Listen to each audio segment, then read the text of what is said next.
Mother's Day. Well, I did, did you? Yeah. Good.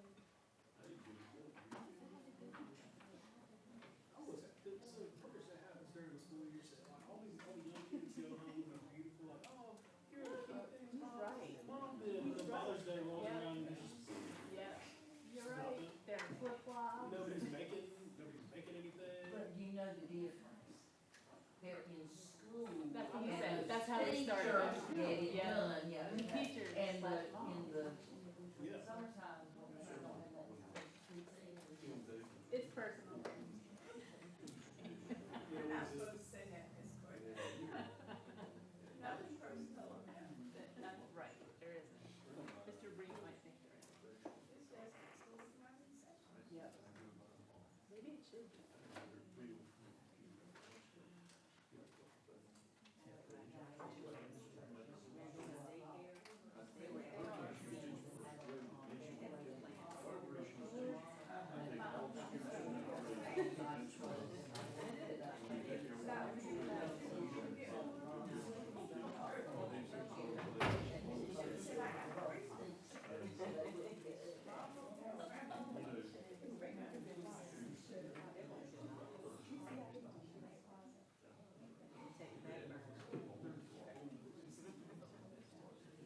This horse now, my pencil is shorter than everybody else's pencil. They're all shorter, everyone that I pick up is shorter than everybody else's pencil. I'm devastated. But no, I'm gonna keep it, I'm gonna keep my child's pencil. Yeah. Maybe there's a bitch. Like, that's what this is. These are the attorney, presenting his case. Yeah, don't fix it, no. Don't fix it, I just wanna make complaints. Good afternoon, I'd like to call this meeting Of the Wilson County Board of Education in session for its special meeting. Please know that the meeting is being live streamed through the Wilson County Schools YouTube channel.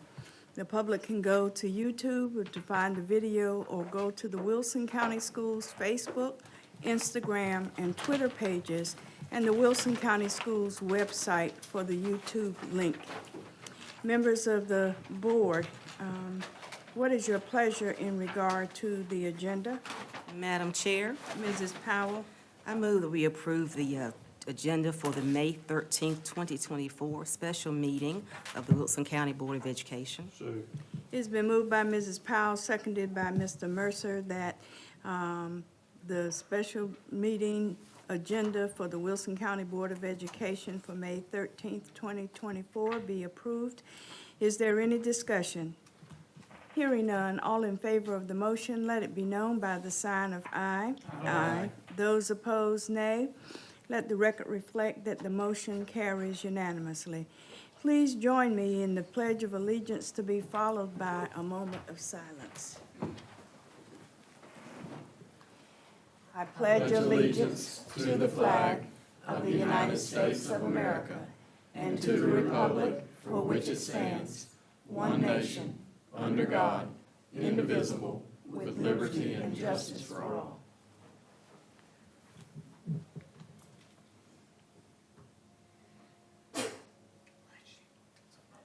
Thank you. Sneezes can't be helped, Mr. Breen. Not with that attitude. Members of the board, we are, have discussion information items before us today and concerning our facility condition assessments and deferred maintenance planning interviews in response to the requests for qualifications that were submitted. Dr. Mills, I'll turn it over to you for any conversation that you would like to have at this point. Dr. Williams, okay. Thank you, ma'am. Good afternoon. Good afternoon. For today, we do have our interviews in response to our RFQs for facility condition assessment, deferred maintenance planning. And on your agenda, you will see our time slots that are available for each of our companies that are coming to present today. These RFQs are in response to the direction of the board to put out RFQ for the facility condition assessment and deferred maintenance planning, and ultimately in the development of our 5-year plan, which we will submit to DPI.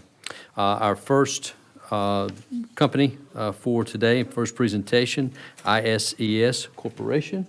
And at this time, I will turn it over to ISES Corporation. Feel free to introduce yourself and begin the interview. Yes, sir, right there. And we have the presentation in the back. Thank you. And does this advance? Yes, sir. Okay. Good afternoon, everyone. My name's Dan Harrison. I'm the Executive Vice President and General Manager of ISIS Corporation. Thank you for inviting me here today to give a short presentation on our qualifications and capabilities for doing facility condition assessments. It's a pleasure to be with you. And am I doing something wrong? No, I apologize. Okay. I realized these weren't on. I apologize about that. But it's not advancing with this. Sorry, we had everything working earlier when we came through. I apologize. Give me just a moment. Technology. Yes, gotta love it. There you go. So, if you could flip to your second page, ma'am, I can see what it is, and I believe it's a picture of me. There you go. Sorry. Thank you. Photo ID. Yes. As I said, I'm the Executive Vice President, General Manager of the corporation. I run the business on behalf of the ownership. I've been with the company for 32 years. Started after spending just shy of 10 years in the Navy Civil Engineer Corps, maintaining buildings for a living for the Navy. So I'm responsible for all corporate productions, development of new service initiatives, overseeing of all aspects of the business and all the, we're a small business and the buck stops with me. We are a facilities consulting firm that was established in 1987. We are headquartered in the Atlanta, Georgia area, outside of 285 in Duluth. It's our only office. We do have some people that live elsewhere, but we are a single office small business. We were founded to provide facility condition assessments. That is still our core business and primary service to this day. We do get into other facilities arenas, infrastructure assessments, ADA plans, equipment inventory, O&M programming. But FCA is what we were founded to do, and it still makes up at least 75% of our business volume year in and year out. We have, right now, 37 years and counting of assessment experience. We've inspected over 75,000 buildings, over 3 billion square feet. I hesitate to say we've seen it all, but I'm not aware of what type of facilities there could possibly exist that ISIS hasn't inspected over the years. Nuclear reactors, linear accelerators, all the liquor stores in the state of Utah are state-owned, so we inspected liquor stores, and everything in between. Some of our relevant experience that I'd like to highlight today. We've been working for Columbia Public Schools, that's Columbia, Missouri, since 2019. They were referred to us by our longstanding client, the University of Missouri, who is also in Columbia. So every year since 2019, we've been doing about 6 or 7 schools, and to date, we've got 2.3 million square feet, 28 schools worth of facilities inspected for them. East Carolina University, just up the road a little bit, is in geography. Is that up the road or down the road from here? It's over yonder. Over yonder, okay. I'll admit North Carolina geography is not my strongest suit. But we've been working there since 2019 or 2009, started with the Health Sciences Campus. Griff Avon is a longtime good customer of ours. Small municipal clients, Village of Schaumburg outside of Chicago has had us inspect their buildings twice in 2019 and then again in 2024. About 500,000 square feet in 42 buildings. One of our largest current active clients is Michigan State University. We've been engaged with them for the last 5 years. They've got us on a phased process, and we're doing the last set of buildings for the first 5-year run-through this year before they then add on all the remote agricultural research farms scattered around the state and then start on updates. In terms of what we're able to do as a corporation, each year ISIS inspects an average of 2,000 buildings, about 50 million square feet annually. So you can see, even though we're a small business, FCA is what we do for a living. We definitely have the capacity to handle Wilson County School District, and it will not put a strain on us. One thing that speaks well for us is 85% of our work is repeat customers. They wouldn't keep coming back to us time in, time and again if they weren't happy with the quality and the service that we were providing. So what do we do in an FCA when we do it? We do it a visual, non-destructive inspection. We identify both your current and your projected renewal needs. And we do include visible code upgrade issues where we can see that something doesn't meet current code. We will outline whether it's something that we think is an immediate upgrade required or grandfather clause applies and you'll have to deal with it when you renovate the building. Everything gets prioritized and has estimated costs associated with the renewal needs.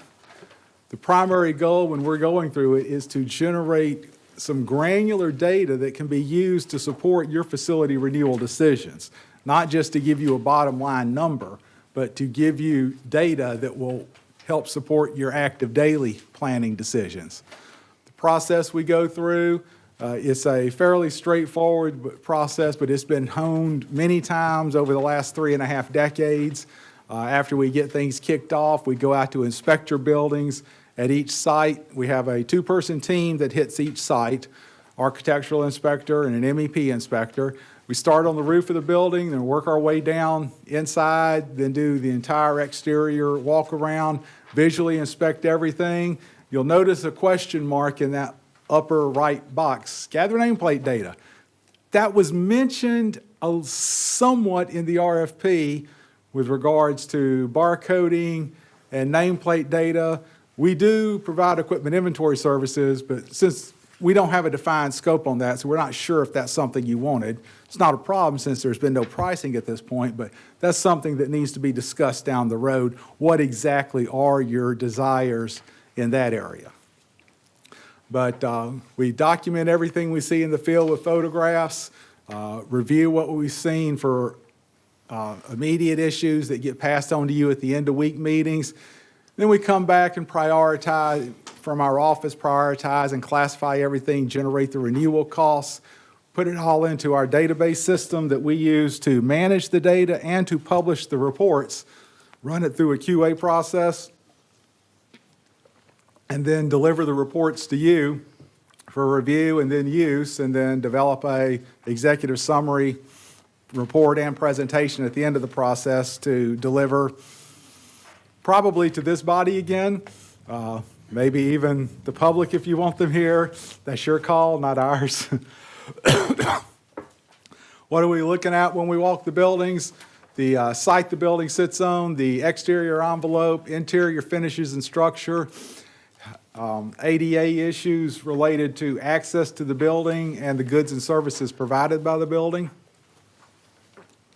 Health-related issues, primarily those are related to asbestos-containing materials or in K-12 schools, lead paint issues as they exist.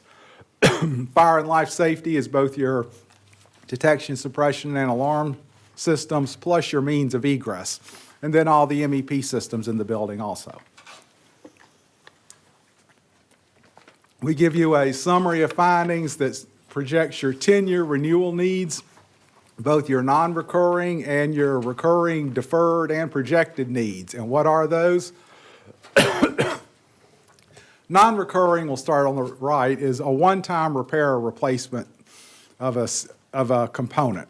Patching a roof, repairing a cracked wall, cracked brick veneer on the exterior wall. That's something you do once and then it's done. Or a code upgrade. It's, you don't have to do code upgrades over and over, but everything else in the building, no matter how big or how small, the roof, the chiller, a pump, the minute you replace it, the clock is ticking on the next replacement cycle. So those are all categorized and predicted when they're going to fall in. But even if it's not due within the next 10 years, it's still in the database. So that lets you have a living, breathing database.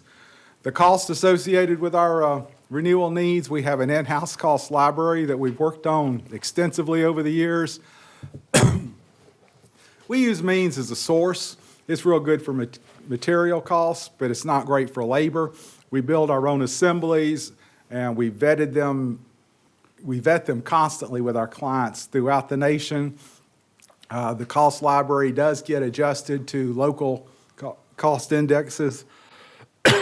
And if there's any, we go over it with you, if there's any cost item that you feel doesn't work for your school district, we can change that in the library so that you have a unit cost that works for you.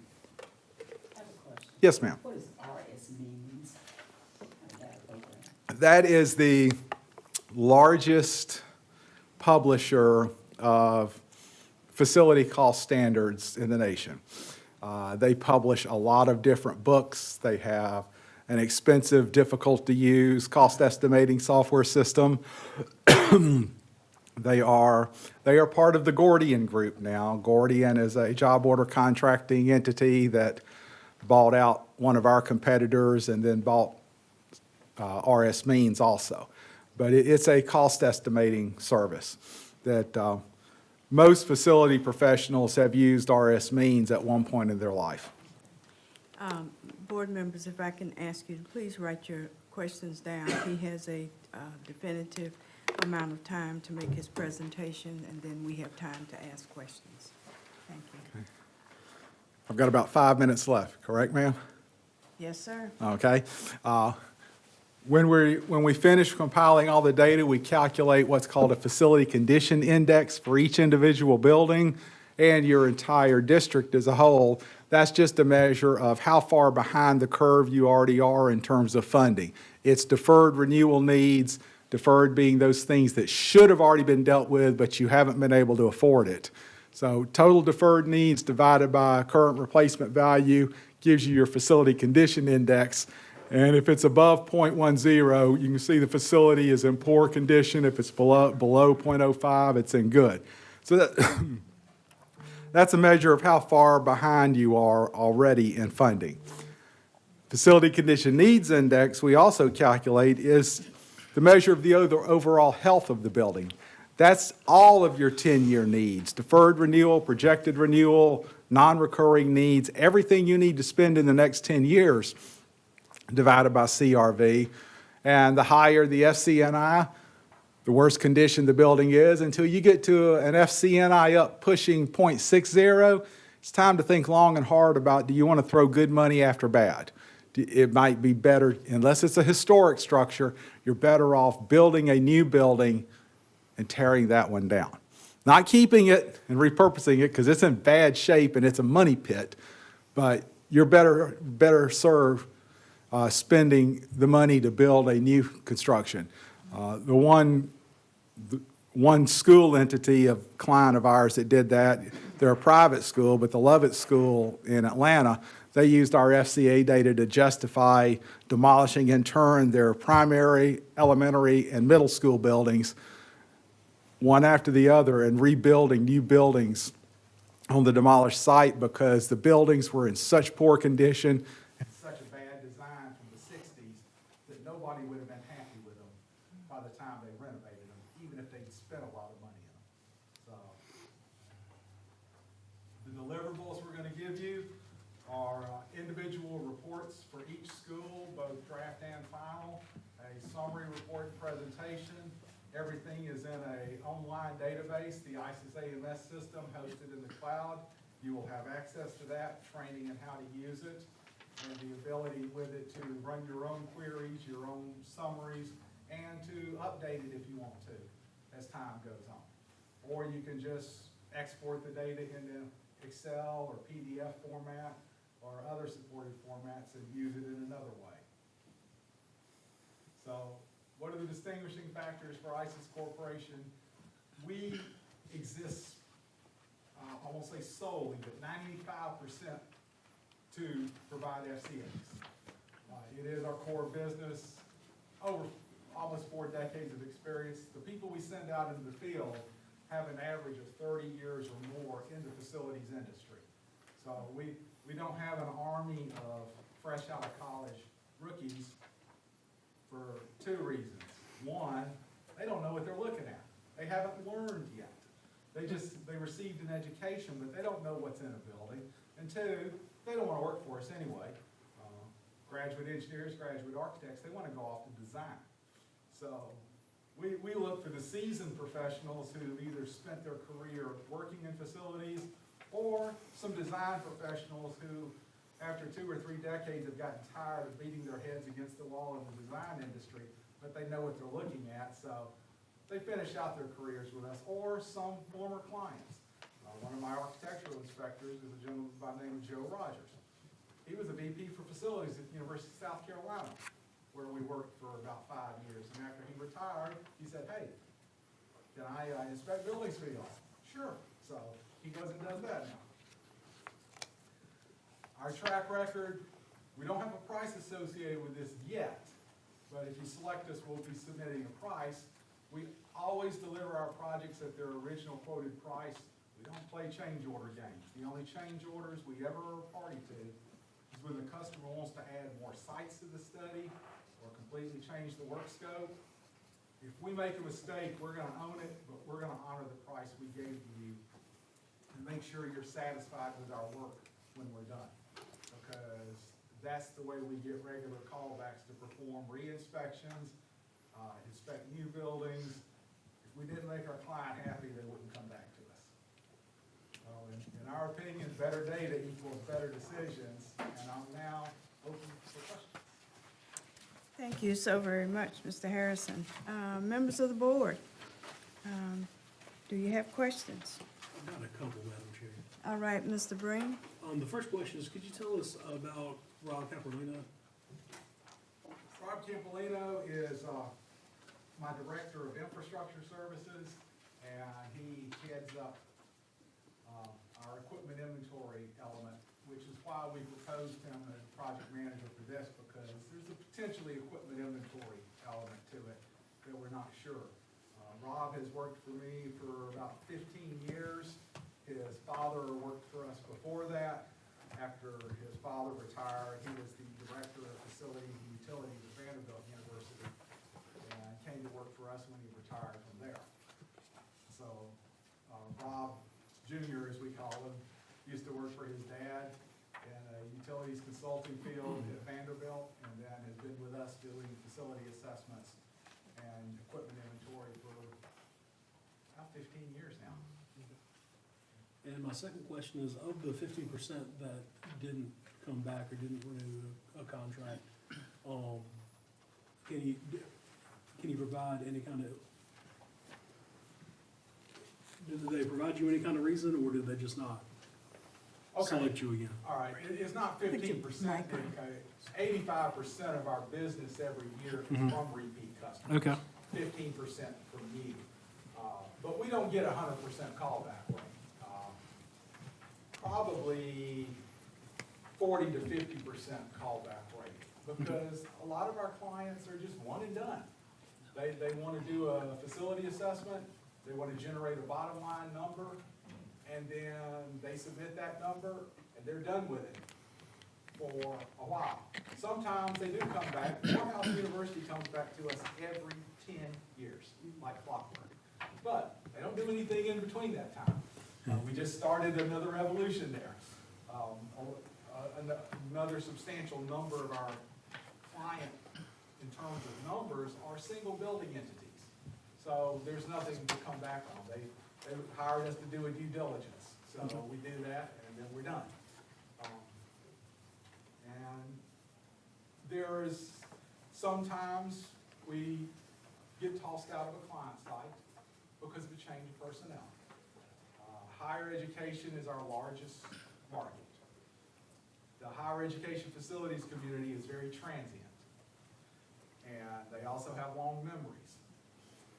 And when we're working for the incumbent at a campus, when that incumbent retires or leaves or transfers to another school, a lot of times the person coming in has somebody they want to work with, or they just don't want to have anything to do with the previous regime's favored consultants.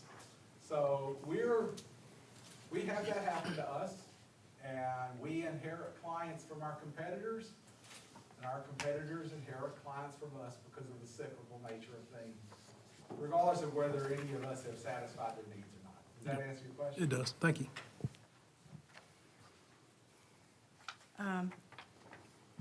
As part of the RFQ, you were asked to please provide contact information on 3 different school districts and/or governmental entities that you have done similar work for.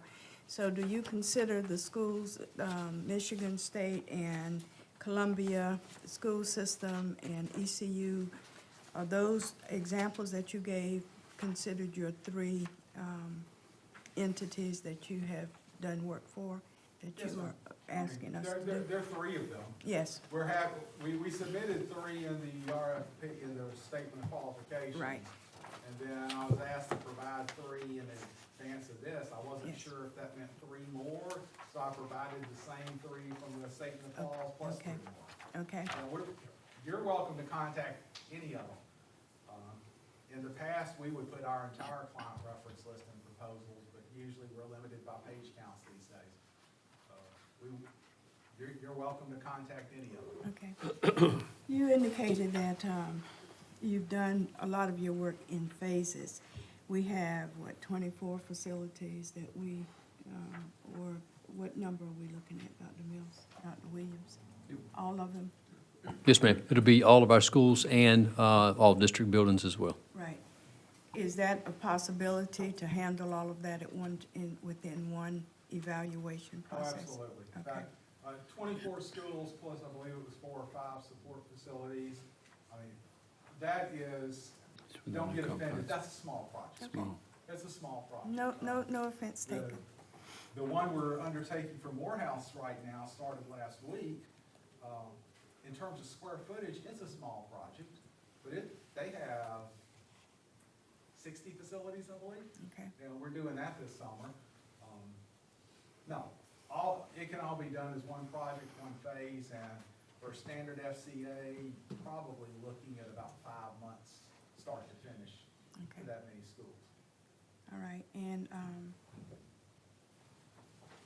you've already answered it when you answered Mr. Green's question, my next question. Other members of the board have questions? Madam Chair, Mr. Mercer? I was looking at the pricing renewal needs, and that is referring to the needs you find projecting what they may cost us. Yes. Now, my question is, we're like everyone else. I doubt when we get the list, we're going to do all of them right away.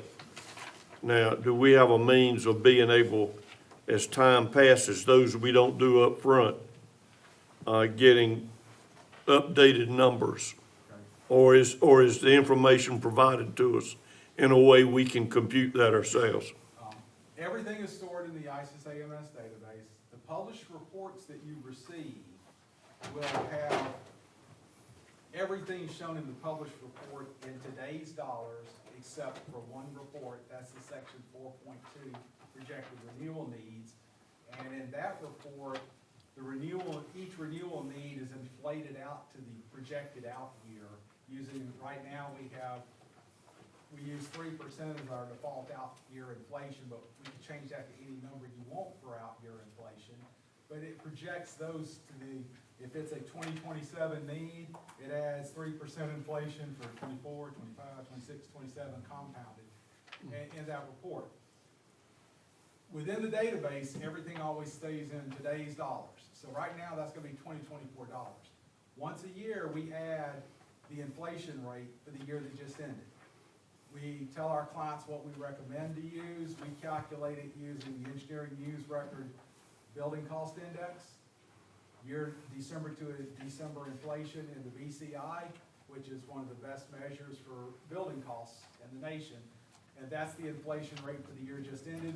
we plug that into the database, and it automatically recalculates all the renewal costs and current replacement values by adding the inflation for the year that just passed to it, so that once again, on January 25, you're in today's dollars, but it's in 2025.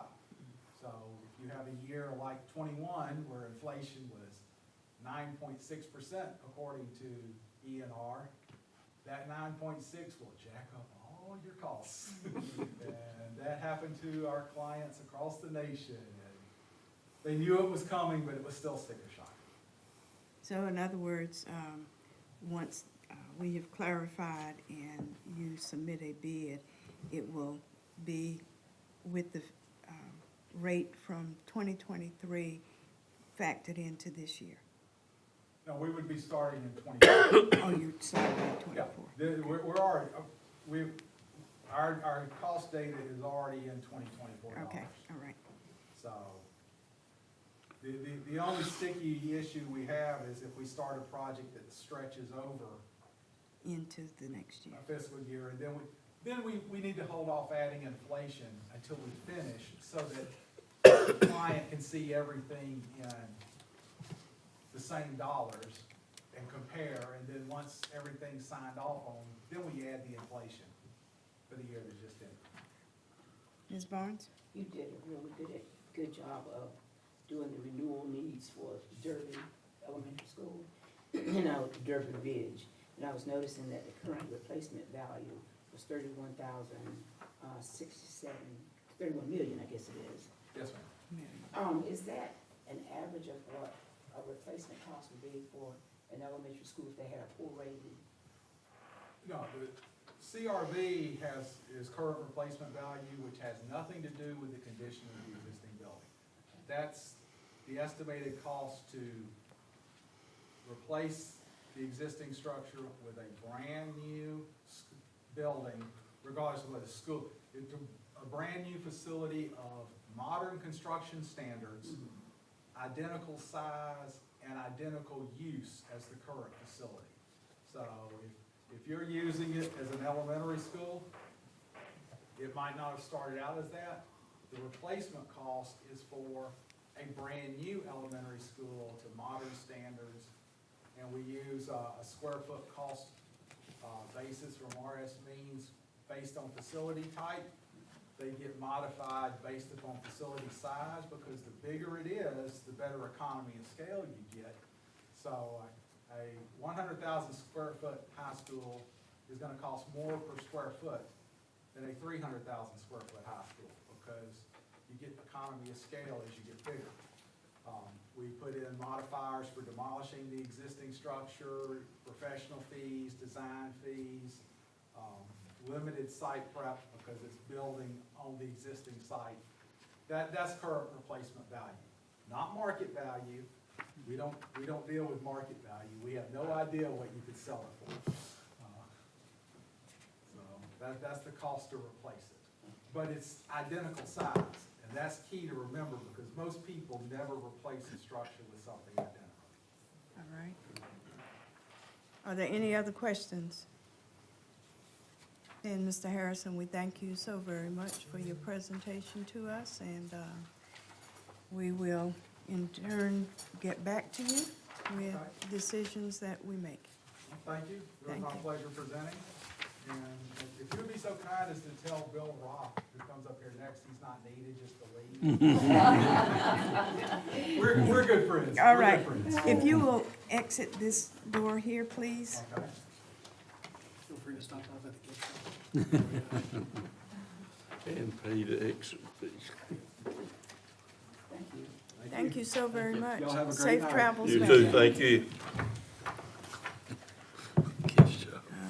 Our next is Rob. So, we know each other's schedule, I see.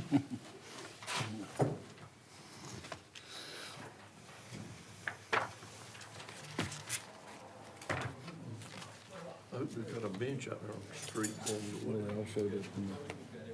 I know they're coming down that way.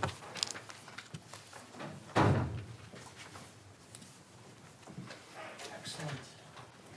Good Good afternoon, how are you? Perfect, very good, thank you. Good. I have a message to convey to you, but you might want to ignore it. Mr. Harrison, just before you said for us to tell you that your services are not needed, but we're going to let you judge yourself accordingly, but we're going to hear you. Excellent, well, I appreciate that very much. Are we ready to go? We are ready to go, Awesome. sir. Well, thank you all very much for your time and your interest in Roth IMs and SLAM. So, in terms of the agenda, I'm going to do a quick introduction of myself, talk about our company, let you guys in on what we feel makes us unique in the market, and then go over our approach that we're proposing for this opportunity, just to touch on the various aspects of the scope of work that you guys are looking for, and then look forward to the questions and answers at the end. I want to make sure when I leave here today, any questions that you have the opportunity to provide a response for. So I am Bill Roth. I'm the president and CEO of Roth IMs and the co-founder of SLAM Technologies. I'm also the proposed principal in charge on our bid, and what that means is the buck stops with me with both of these companies. I have operational control over both, and so you can be confident that the resources that are working on this project are all under my guidance, and if there's any issues, you have the opportunity to come directly to me to solve any of those problems. I've been in and around facility infrastructure and asset management for almost 30 years now, and worked with thousands of schools doing condition assessments. I actually managed the assessment of 5,000 schools over the course of a 16-month time frame, long time ago, but so I know K-12 facilities quite well. In terms of who we are and why we think we're unique in the market is that our core business is BCAs or FCAs, facility condition assessments, and the acquisition of data on existing buildings. We are not designers who do this work in our spare time. We're not a project management firm that does this work to try to get downstream project management work. We do data collection on existing buildings. We're over 100 people, full-time employees, and we're one of North America's largest teams that focuses exclusively on this kind of work. So we're not dabblers, we're pros. And what does full-time staff mean to you? Well, what that means is we don't use independent contractors or 1099s. And what that means is that this work is specialized. It requires a lot of training. It requires a lot of specific focus. And as a result of the fact that our staff are full-time, we're actually allowed to train. You're not even allowed to train 1099s, or in theory, the IRS calls them full-time employees. So we use a full-time employee model so that we can provide consistent and defensible data to our customers. And we've done that for over 25,000 condition assessments on all types of facilities, including many, many schools, thousands of schools.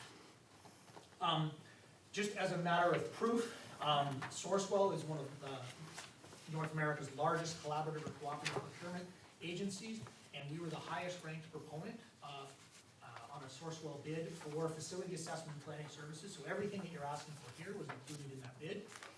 And from the board agenda that I saw, we're the only member of the group that you're interviewing that has a Sourcewell contract. So just noting out the recognition in the market of our approach. So that's a little bit about who we are. I'll touch on a few unique aspects of how we do our work as I go through the presentation. So I wanted to kind of walk through the process that we've laid out here in our response. And so the requirement for the downstream database is really, really important for us. And one of the things that we often do is we tailor our data set to each individual customer. We're going to start with the first principle basics of the ASTM standard of industry practice, Uniformat 2, all of those sorts of things, but we tailor our approach to make it uniquely customized to meet you where you're at as it relates to how you manage your facilities, the approach that you take, where you're at with different things, but also looking to hopefully stretch and improve and evolve your internal processes to make them a little bit better by the time we're done. And so there's a number of different things that I want to just kind of quickly point out here. Our assessment is going to go to Uniformat 2 level 4, which is a detailed assessment. So Uniformat is a way you break the building down into its components: roof, walls, windows, doors, HVAC, all those sorts of things. And by going to level 4, it's a very granular assessment. And the value there is that you can operationalize the data. If you do an assessment to too high a level, the data is good for financial forecasting, but it's not good for actual integration with the work order management system, for proper preventative maintenance planning as it relates to the equipment inventory. So we're going to give you a full element level inventory at a very granular level of your facilities. We're gonna customize condition ratings, priority, both categorical and numerical. We'll set up your facility condition index or indices. You can actually have more than one in our software. We're gonna build out ADA and code checklists. We also have unlimited custom fields, which are gonna allow you to create the data set that you want. You're not getting our data set, we're gonna help you create the data set that you want, all based on first principles and best practices, but we allow it to meet you where you're at, as I said. For the facility condition assessment, the on-site piece, before we come on site, there's two key factors that we want to tie into. We want to get background information from the district, as well as knowledgeable staff interviews. So the background information is things like drawings, equipment lists, any previous reports that you have, things that will help us understand these facilities before we ever show up on site. And then the knowledgeable staff interviews is really important for what we call extracting the institutional knowledge from the heads of the folks that know these facilities. We're coming into these facilities for a day, maybe 2 days. We want to talk to people, ideally, that have been in these facilities for 20 or 30 years, with their hands on these pieces of equipment. They know how they work. They know where all the problems are. They know where the good, the bad, and the ugly. We want to sit down and extract that knowledge and make sure we get that into our data set, so that when we walk away, it's not just our expertise you're getting, but we're also leveraging the knowledge of your staff. We're going to do the on-site walkthrough of the facility, and we're going to use an application that will be loaded on an iPad. So we're going to be walking around the schools with an iPad, taking photos, all the different elements right there, doing our assessments right there. Pretty much everything but drawing takeoffs and narratives will be done on-site using the field data collection app. So while we're standing in front of that piece of equipment, we're going to capture make, model, serial number. We're going to capture photographic evidence. We're going to capture the nameplate. All of that information will be done right there and linked to the individual elements in the building. So from a quality and consistency perspective, we're not going to be going back to the office with 2,000 photos and trying to go and find the photo of that one boiler. It's all going to be right there linked in that building to those elements within the database. And we recognize it's hard sometimes, but ideally we would like to have an escort with us throughout the process, because that's another opportunity for us to extract knowledge from people who know the facilities. They also tend to know where those hidden mechanical rooms are and other things like that, so that as we're working through the facility, we can work around students. Hey, the cafeteria is empty from 2 to 4, let's go do the assessment in that area. So that's where the escorts help us just limit the disruption when we're on site and help us work through most efficiently. The other unique thing for our approach is that when we do our reporting, we're going to give the appropriate staff the ability to review our draft reports, and we're going to do that through an online review process. Traditionally, someone will print out a 100-page PDF document of a condition assessment report, hand it to folks, they redline it up, they scan it, they email it back. It's a very inefficient process. So through the tools that we've developed and that we use, you actually do all of this online. So you can distribute the reviews. Hey, you're the roofing person, you can just look at the roofs. You're the boiler, you're the HVAC person, you can look at the HVAC system, and you can distribute that feedback very easily. And all the information comes back to us digitally. So there's no handwriting, there's no scanning, there's no emailing. Page 4, paragraph 3, line 2, all of it's just done online, and it allows for multiple staff to have input on the reports, again, getting that information into play. The ADA and code checklists, so basically we're gonna work with you and your staff. We're gonna come with our ideas based on our experience, but we're gonna work with you to develop these assessment checklists that we're gonna apply to each school for things like accessibility and code. And so we're recommending we start with a code checklist, and then based on those findings, we do a detailed code assessment sort of as a second tier approach. So we're gonna create those questions, we're gonna create those checklists, we're gonna configure that in the system, and we're gonna collect that data again on our iPads right there. And every non-compliance we observe will have a recommendation to address it. So if, for example, there is no universal washroom, say, in the school, we'll put a recommendation that you install one with a cost. But it'll be configured so that doesn't impact your facility condition index, because things like code upgrades and things like that aren't part of a typical FCI. It's really replacing kind renewal, so we'll be able to capture that information without artificially inflating your facility condition index. That's just the way the software is set up. Energy savings opportunities. So where there are recommendations that have a potential for energy savings with an upgrade, we will add a narrative that explains the potential for the energy savings and the upgrade. And then we can also create custom fields within the database so that you can quickly and easily find those items, those recommendations that have a potential for energy efficiency.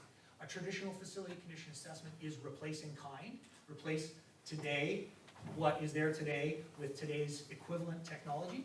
So this will provide the opportunity to add some upgrade scenarios to try to improve the efficiency of the schools.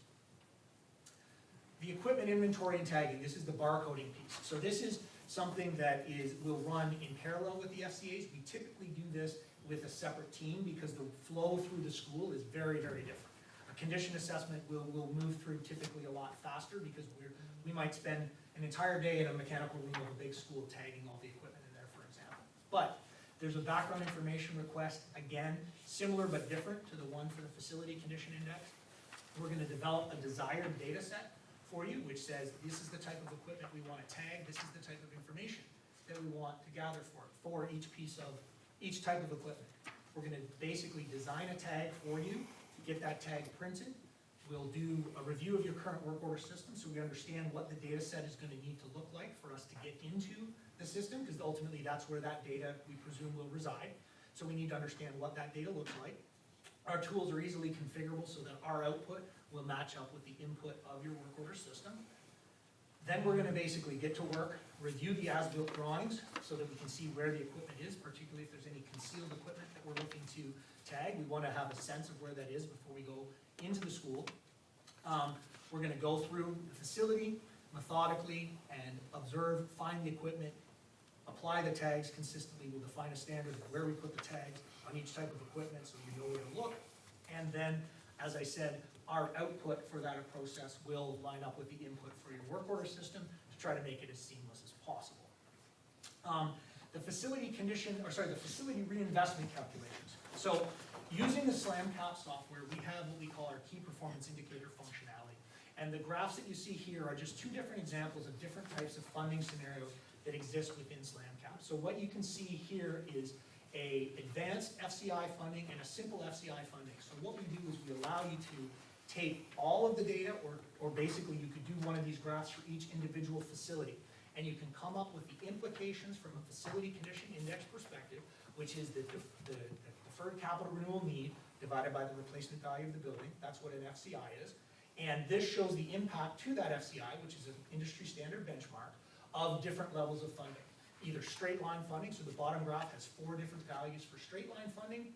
The top graph has 4 different types of funding scenarios. One straight line funding, which means the same amount every year. One variable funding, where you can say, hey, in the next 10 years, I have different dollar values that I'm gonna input each year. A target FCI, which says, hey, at the end of 10 years, our FCI is currently 20. At the end of 10 years, we want it to be 15. What does that look like? And finally, there's the percent of current replacement value, which is sort of an industry standard. They recommend 2 to 4% be invested in facilities. So you have all those different options for running the facility reinvestment calculations. It's all done live online, and the data can be exported as both graphical and tabular data for integration with other reports. The SlamCap software license, there was a request for a database. So SlamCap, again, is a company that I co-own. It is Roth IM's default tool for facility condition assessments. Since 2018, when I co-founded the company, we've done thousands of assessments using the software. It's an unlimited model. It's based on the square footage of the portfolio, unlimited users, unlimited support, unlimited training. It's no software installation required.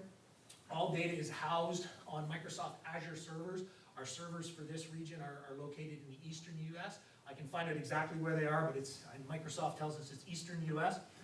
And you get reporting, prioritization, visualization, planning, and data management functionality at your fingertips. We'll train all of your staff based on different permissions and different user structure on how to use the software so that not only can you use the data, but you can also plan for it, keep it up to date, and keep it valuable over time. And SLAM is currently being used by over 100 public sector clients across North America. So that's sort of my quick-ish overview of our approach. I open it up for your questions. Members of the board, floor is open for your questions at this point. I've just got a couple, Madam Chair. Go ahead, Mr. Breen. How often, if at all, if there are no change orders, do you deviate from the original quoted price?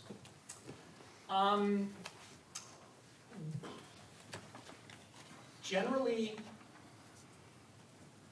it's less than 5% of the projects where we would even have a change order, because typically we're at the outset, we're defining the standards, particularly in an instance like this where we'd be kind of negotiating a fee. As long as the scope doesn't change, the fee wouldn't change. If we go through a pilot phase, if we quote the full project and we go through a pilot phase, and all of a sudden we decide we want to add something or we want to take it away, there may be a negotiated adjustment, but it's typically less than 5% of the time on our project. And my second question is, how much on average is the license to use the SLAM software, or the SLAM program? It's all based on the square footage of the portfolio. I think you guys are just north of 2 million square feet, I believe, if that's correct. So the annual license fee for that at 2 million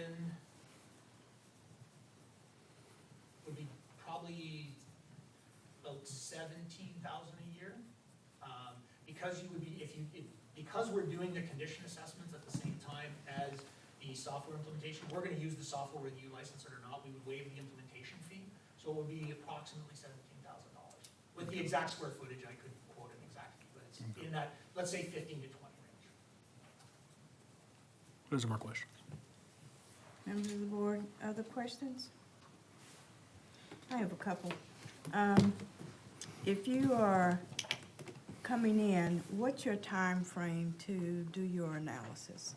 And approximately how many employees would that take to get through the scope of what it is that we have for a number of buildings? Right, and so I believe it's 23 schools and 5 administration facilities, I believe was the number. Yeah, okay, so, and about 2 million square feet, so that would probably be, I would say, once we know the exact breakdown of the buildings, the square footage, it'd be really easier to estimate, but I would say it's probably 4 to 5 weeks of on-site work for a team of 2 assessors. One thing that's really important to note is we're gonna send 2 people to site, one architectural structural specialist and one mechanical electrical specialist to assess each of these schools. We don't send single assessors to do large school facilities. If there's portables included, yes, the team might split up to look at portables because they're fairly simple assets, but our typical team is 2 assessors. It's usually 1 week on site, 2 weeks of reporting. So if we said, let's say we said 5 weeks of site work, times that by 3, so 15 weeks for the site work program. That's if we use one team. If we need to do the work faster, we could have 2 teams, say one team on site in week 1, then they would go write reports for week 2 and 3. Team 2 would come in for week 2, and then they would report for 3 or 4. We always prefer to keep the smallest number of teams on the project. I mean, for a project this size, my preference would be to use the same assessment team to do everything, just from a consistency perspective. They'll get to know your staff, you'll get to know our staff. But if you said, hey, we need this work done in, a grand total of 15 weeks, we would use 2 teams and compress that schedule. And so your overall time frame to complete the project would be 3 months, 4 months, 6 months? Yeah, I would, so we always like to do a pilot at the beginning where we would come in and do, say, 3 schools, right? Depend, 2, 3, 4 schools. So it wouldn't necessarily be a full week's worth of site work to just prove out all the assumptions. So let's say we did half a week's worth of assessments as part of the pilot, go away for a week or 2, sign that off. So I would say, with one team on the assessment side and one team on the equipment inventory side, I would say, a reasonable amount of time would be probably a 4-month time frame. We want to give you guys time to gather that background information as well so that we can get that information set up. We'll work with your staff. Our preference is to have site escorts, so if you say, hey, you can only come every 4th week, because that's how often that we can provide escorts, we're fine with that as well. So, we'll work with you, I guess, is the long and short of the Okay. drive schedule. Board members, other questions? Well, Mr. Roth, we thank you so very much for your time and attention, and we will be back in touch once we have had discussion and make a decision. And whatever else the administration would need to provide to you and for you to provide to us. So thank you. We wish you safe travels back and to your destination. And if you would exit through this door, we would appreciate it. Thank you very much.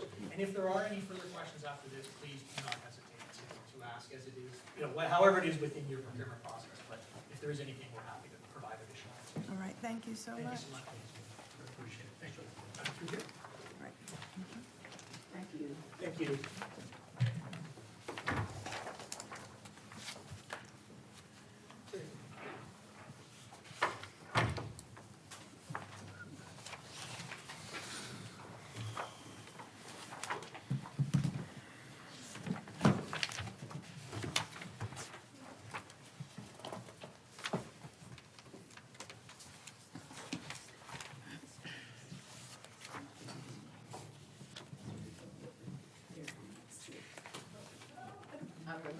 Or to stand up. Get up, get up. We don't want any problems. I didn't want y'all to be the only one standing up. Thank you. It felt like it was a good time for a third inning stretch anyway. Like musical chairs.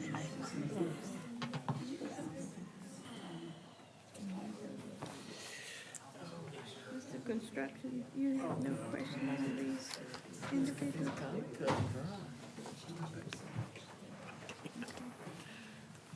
Is this Mr. Bailey? That is me, All right. in person. All right, Well, welcome. Thank you for having us. You're so welcome. Is everybody ready to go? We are Yeah. ready to roll.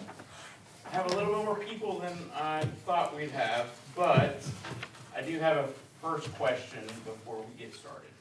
And we'll direct it to this table right here. Just so we're familiar with everybody, I'd like an introduction, and then also, what would you like to get out of this project? Keep it under 30 seconds, because I know we're short time frame. And anybody on this side is welcome to interject as well. So, Mrs. Powell? Yes, I'm Deborah Powell, and the one thing that I would like to get out of here is maybe something that make you stand out from all the rest. The reason why we would choose you, but you have 5 other competitions, but something that would make you stand out, that would make us want to use you instead of the other people. Okay. my name is Ryan Breen. I want to know how you're going to do a facility condition assessment. Okay.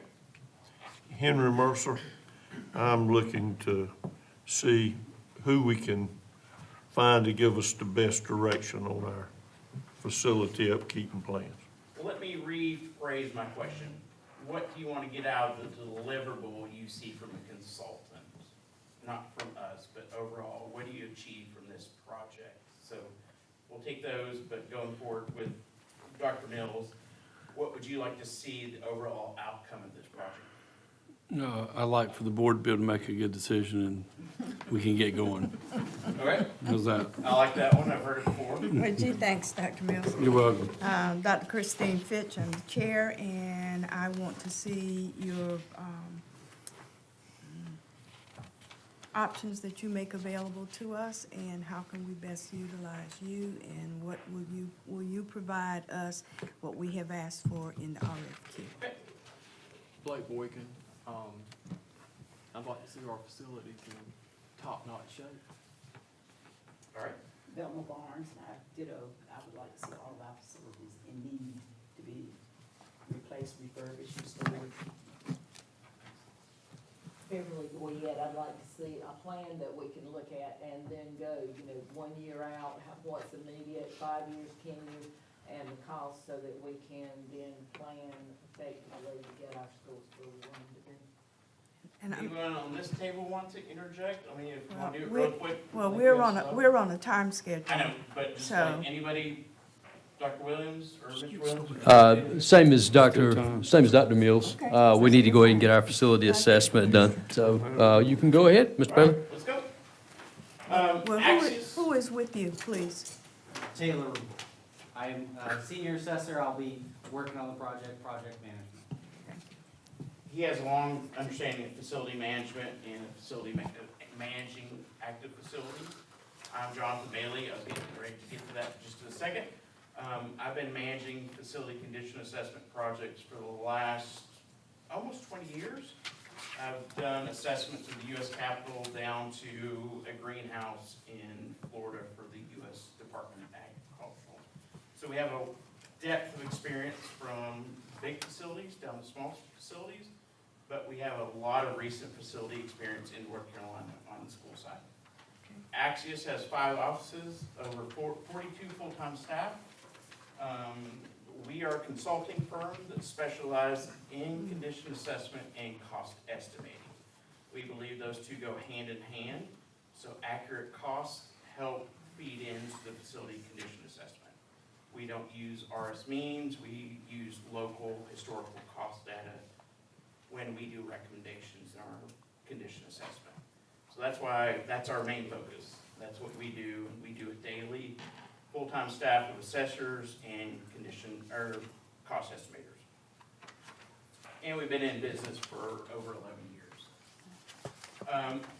I'm Jonathan Bailey. I'm the executive oversight, but I'll also be doing the actual condition assessment. I'm going to be hands-on. I'll be leading one of the teams that are going to be assessing the schools. Taylor will be the day-to-day operations manager, so coordination of site visits for all your schools. I think you're up to 26 schools.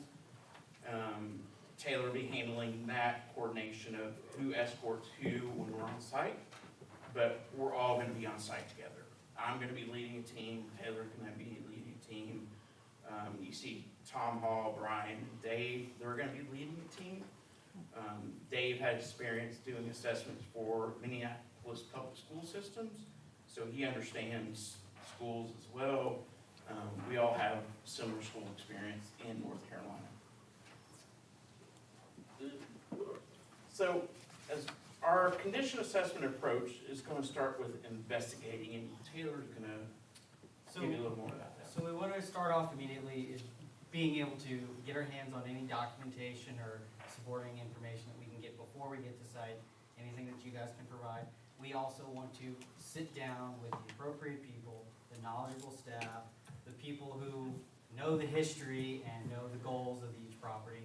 Sit down, discuss with them, the intentions, where we want to go, what we want to focus on, and then, from there we can move on to the on-site assessment where we visually assess these elements, get into each building, hopefully with a staff member as well, kind of being along for the ride and guiding us.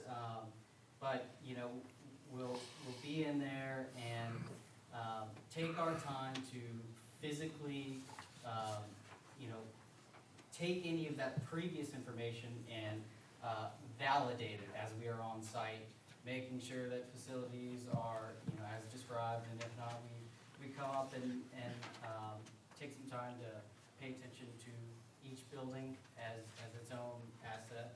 And we also understand that a part of this is asset management and inventory.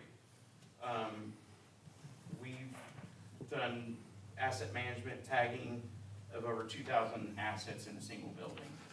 We don't want you guys to get into tagging crazy. We want to target and set up that specific scope, because we can go and put a tag in everything you want, but what's realistic of you performing that PM?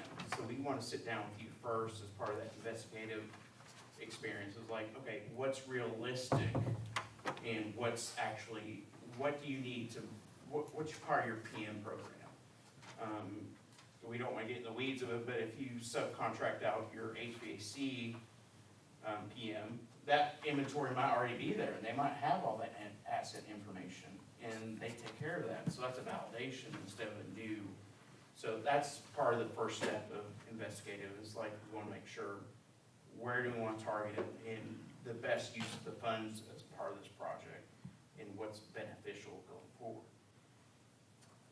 Then we move on to identify. We're going to take these observations and make sure that we recognize the opportunities to improve, to refurbish, to revitalize these systems, identify the actionable and and feasible tasks that will get these buildings back on track.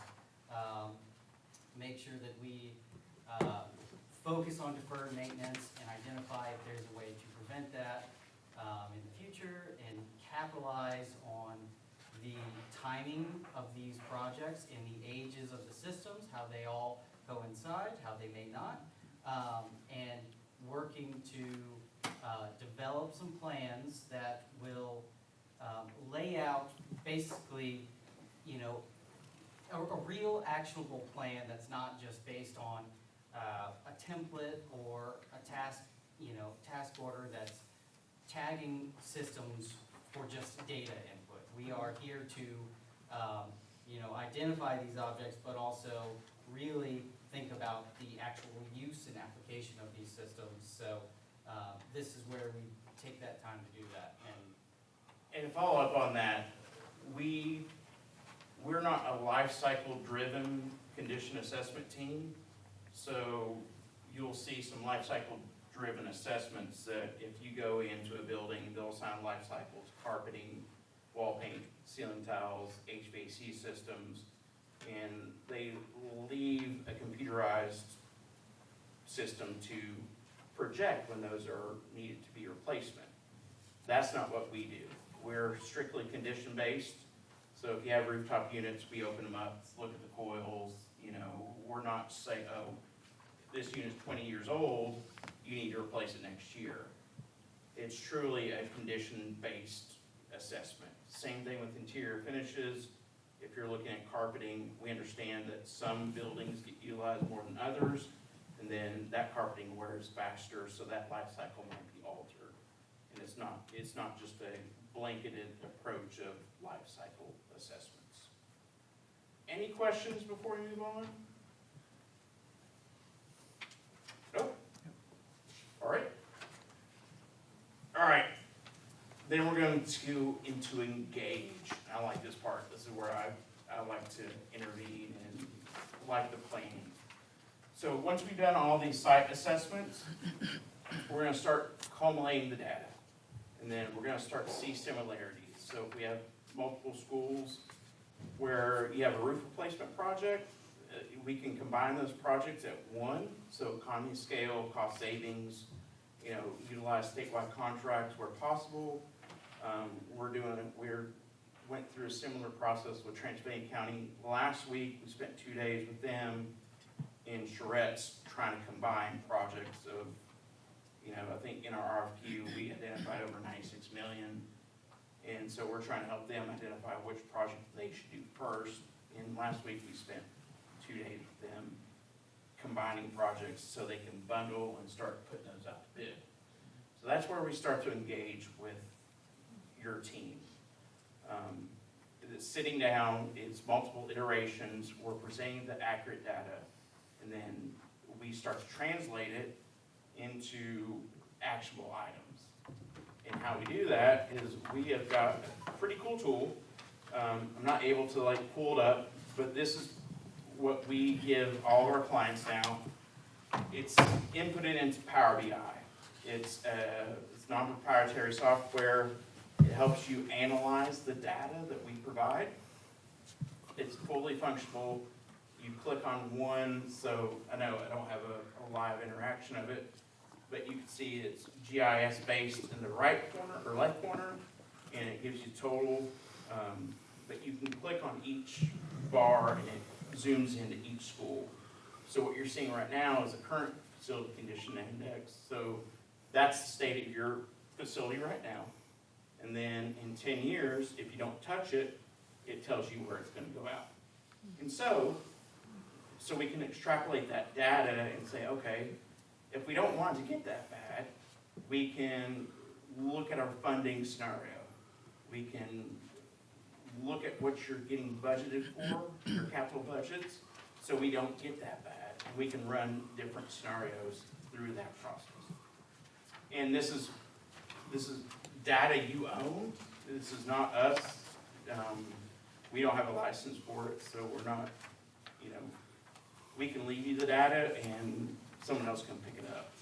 Whereas sometimes you might have a software that you know, it is proprietary and you don't have that options. And you can also see on these dashboards, and we can break it down by system type. And again, if you click on interiors or mechanical systems, that little donut will focus in on all your projects that you need to accomplish for that specific school. So if we click on, say for instance, electrical, it filters out all those projects for electrical. The biggest ones I like to see, especially on your type of portfolio, is roofs. You click on roofs and filter it by year, and it spits out what you need to start looking at. And that's what we're doing with Transylvania County is, let's see what roofs we can combine together and get that economy scale. Whether it might be 2 years out from what we're looking at, but if we move it in, might as well combine those together, right? Same thing at HVAC, that's another big one at schools. Click on the HVAC tab, it breaks it down where you need it by year, but then again by priority and efficiency category. So it also tells you the deferred maintenance. And another part of this is the capital planning. So if you want to look at a specific year, you might have certain funding levels, and you can adjust that, say, oh, we only have $1 million to spend in 1 year. And so you can adjust this, and it spits out projects that you can complete within that budget. And this is a tool that we leave you with. You can adjust it as you feel fit, and create new tables as you go on.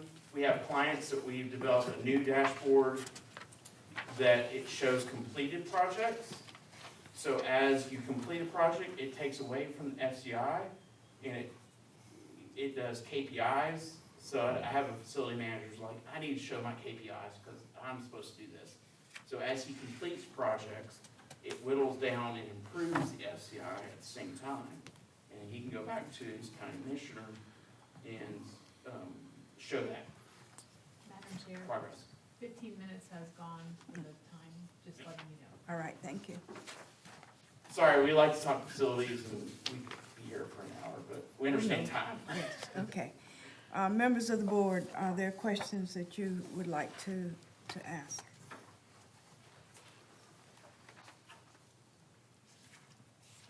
What would be your estimated amount of time to handle the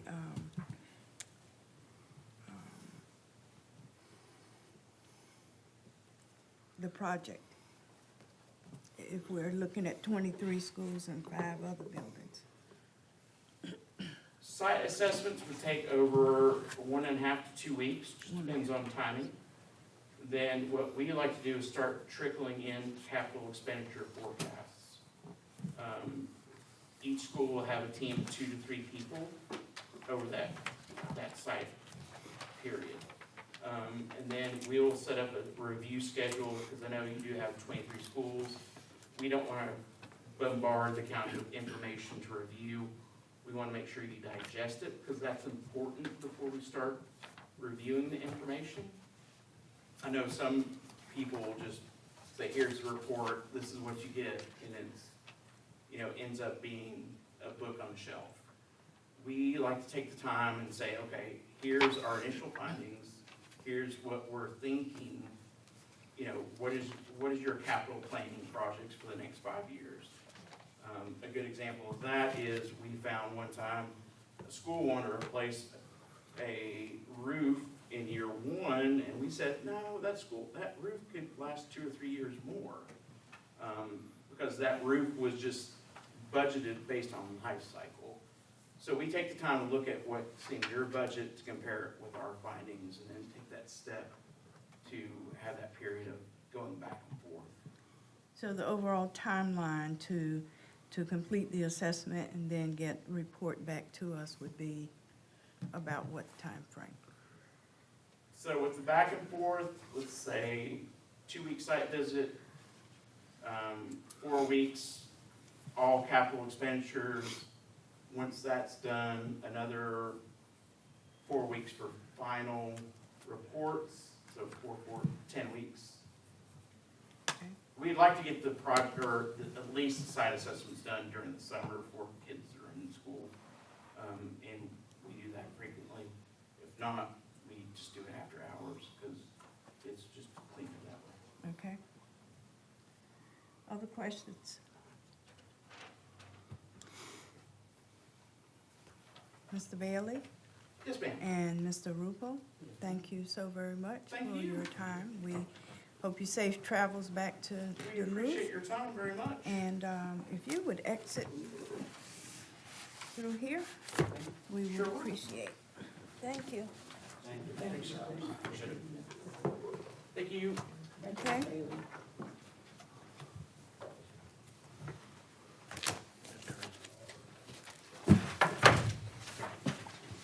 How did you come up with that? His mannerisms? His mannerisms, his, did you notice how he would cut the other guy off? Yes, yes. Honestly, he's probably really good at what he does. Probably. Did you see it? Mm-hmm.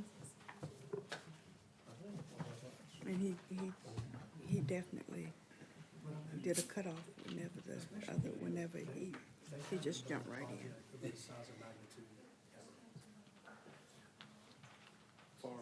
Just like Hmm? Being down by the river?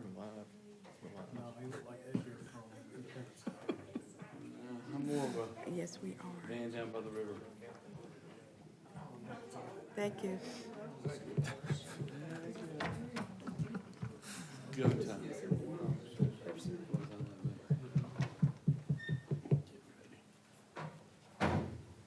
All good things. Couple minutes early.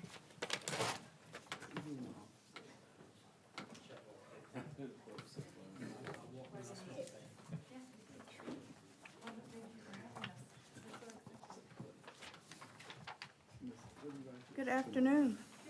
How are you? You are Dewberry Engineers? All right. And who do you have with you this afternoon? Is this Ms. Hodges, Mr. Volk, and Ms. Hebert? Thank you.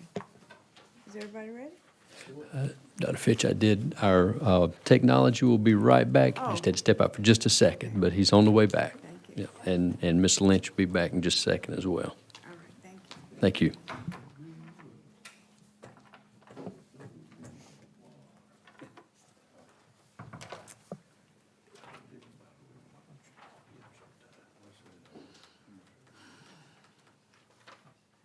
Miss Lynch, if I get a call from you from Wilson County Schools in the next couple of minutes, I'm gonna be upset. You could have just told me. We're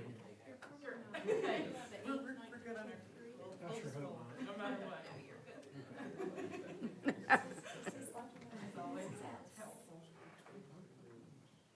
Miss the melodious sound of her voice. All the way. As opposed to melodious, like some people would say. Short pencil. Like the major bean size. Short pencil. Do that. Facility conditioning system on the Great Smoky Mountain. The National Bean Center. And they put nothing out here for us today. Put on the big packet, they're like. I think good stuff is like the last 10 or 15 pages. The first part.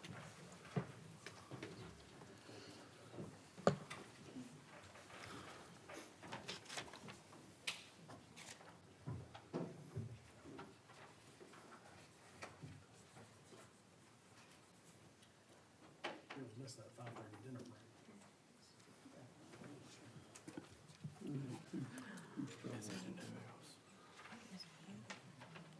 I wonder if they're ready. Supposed to bring us down. All he's got is combo. Gotta split the bag, Got her. 10 people.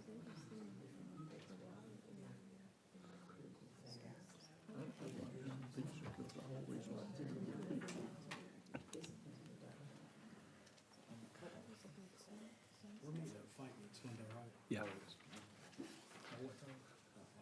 Right at the time. 2:30? No, all the committee meetings are here, then we go, regular meeting there. Somebody driving us some of I'll try. Okay. So we're having the committee, I'll roll you. the committee meetings here. Yeah. So that means we're having a regular meeting over there and the committee meets over here. Who's in Georgia, so? I think Beverly is. Charge of dinner for Monday. You know, the important things he has questions about. My pencil's too short, who's doing dinner, you know. These are legitimate concerns. All right, now that everybody's back in the room, welcome again. Thank you. Thank you. Hey, well, I'm Logan Hodges, and before I start, I just want to say how excited I am to be here. Wilson is my community. It is my school system. My daughter attends New Hope. So this is exciting for me. Asset management is a passion of mine, so getting to do it in my community is really exciting. So we're Dewberry Engineers, and David Kane. I'll introduce myself, let my team introduce themselves, and then I'll go in to talk about our team that'll be on site and our team that'll be reviewing the project, the approach, and then we'll get into some other things. So I'm Logan Hodges, the project manager with the asset management team at Dewberry. I have performed quite a few assessments. I've done over 2 million square feet of assessments and inventory. I work with the asset management group at Dewberry. We are a team that is situated in the Raleigh office, so just right up the road. Chad Volt, David Kane Architects, architect and project manager there. Have over 20 years of working with all kinds of different school districts in North and South Carolina, doing assessments, renovations, additions, new construction, have a lot of experience. Hi, I'm Sarah Abear. I am the asset management lead at Dewberry. I've been doing this work for 5 years. Like Logan said, this is a passion of ours. We love to help our clients plan, and we love to help them execute their work. And so I'm just pleased to be here. I've assessed over probably 10 million square feet in total. So this is kind of my bread and butter. I'm excited to be able to be here to present to you all today. So our assessment team is comprised of mainly our Dewberry team, so mechanical, plumbing, electrical, structural, and site civil. We do have a subject matter expert with our environmental team, but our team is full of experience. K through 12 is what they do, is what they design, and they walk the facilities almost every week. They are leaders in the industry, leaders in our office. They have from 10 to 30 years of experience working in the industry. Our approach, so as you've seen in our proposal, so just general kickoff and data gathering. This is where we talk to our client, talk to our stakeholders, and really get our standards nailed down and get drawings and everything that we can in the beginning. Then we perform our building assessment. We take our full team on site and just take all the information that we can, walking through with your facilities people, and just making sure that we grab everything that we can and all the information from those people that we have on site. So tracking and tagging, this would be done after the building assessment, just tracking and tagging all of your assets with phenolic labels and tags. Targeting and benchmarking, so that comes with benchmarking against yourself as well as other county public school systems around the state. And then maintenance planning. So a lot of this is going to be after the fact, just getting everybody situated. What's the building assessment has been done. We know what you have, and then planning for the future. And what does that maintenance planning look like to help take your assets further than they would before. So benefits of our approach. We look at asset management as a way for us to build relationships with our clients. We want to take it from building assessments all the way to consulting and design and whatever our client needs. We build these projects for whatever that you guys need us to do as far as from the beginning to the end. A solid roadmap for the school system to commit to for everyone to really see it and be able to visualize what can take the county into the future. Better visibility through the whole entire life cycle of your assets. And then, like I said, joint decision making. Everybody can see our deliverable and our reporting in a holistic way. It's not just a bunch of engineering jargon. But yeah, just really helping you guys take your facilities to the future and plan for the capital planning. So delivered by engineers who understand and just really investing in the community. It's very important for me to do so, and as well as our team to do that as well. One thing that I think separates Dewberry is we hold ourselves to a very high standard of quality. Every step of the way, our reports are QC'd from the assessors who have to review themselves and prove that they have completed all their tasks and have participated in all of our report production, through database review by a program analyst or a data manager who is going to go through and look at all the data that we put in there, QC'd against itself, and just make sure that there aren't any outliers or mistakes that have been made. And then after all that's done, we have all of our reports reviewed by a third-party quality manager who will look at each individual discipline. It's a discipline that they are an expert in. They review it, we go over costs and recommendations. If we write up studies for you all, they'll help us review those to make sure we have enough information. And then, only then will it go out before you'll ever see it. So quality is really important at Dewberry, and it's a standard that we hold ourselves to at a very high level. As far as deliverables go, you tell us what you want. We want to work with you guys. We are report agnostic, I like to say. We don't have some sort of take and bake thing that you guys are just going to have to accommodate. What is so important to us at Dewberry is that your reports are evergreen wherever possible, that they work for you. We are not making dust collectors. We're not making shelf fillers. Nobody wants that. Nobody needs that. So the deliverables are something that we want to collaborate with you all on. We want to make sure that it serves all of your departments, all the way from the C-suite down to your maintenance people who are honestly doing the work in the schools, and they know what they know better than everybody else. You have some examples on the screen. You have your standard kind of executive summary report. We have project sheets that we've been making, which can make it really convenient to take to SCO to get funding for projects. It's kind of neat and tidy, and it's all built in, so you don't have to do a lot of reworking of our reports.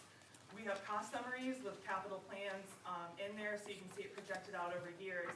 And then that kind of heat map graph, that's part of the benchmarking, where we will look at FCI, which is a standard in the industry. I think it's in your RFQ, Facility Condition Index. And what we can do there is project out however many years if you want, and we can say, well, if we don't do anything in this building for 5 years, where will we be? And that can really help with understanding where you want to reinvest versus maybe say, we're going to run this out and then we're going to build new, because putting extra money into this building, it's probably not going to have a return on investment. So that's kind of some of the examples we have, but everybody loves a good old Excel spreadsheet when you're doing your planning and execution, so that's also part of it, something that you guys can truly use going into the future.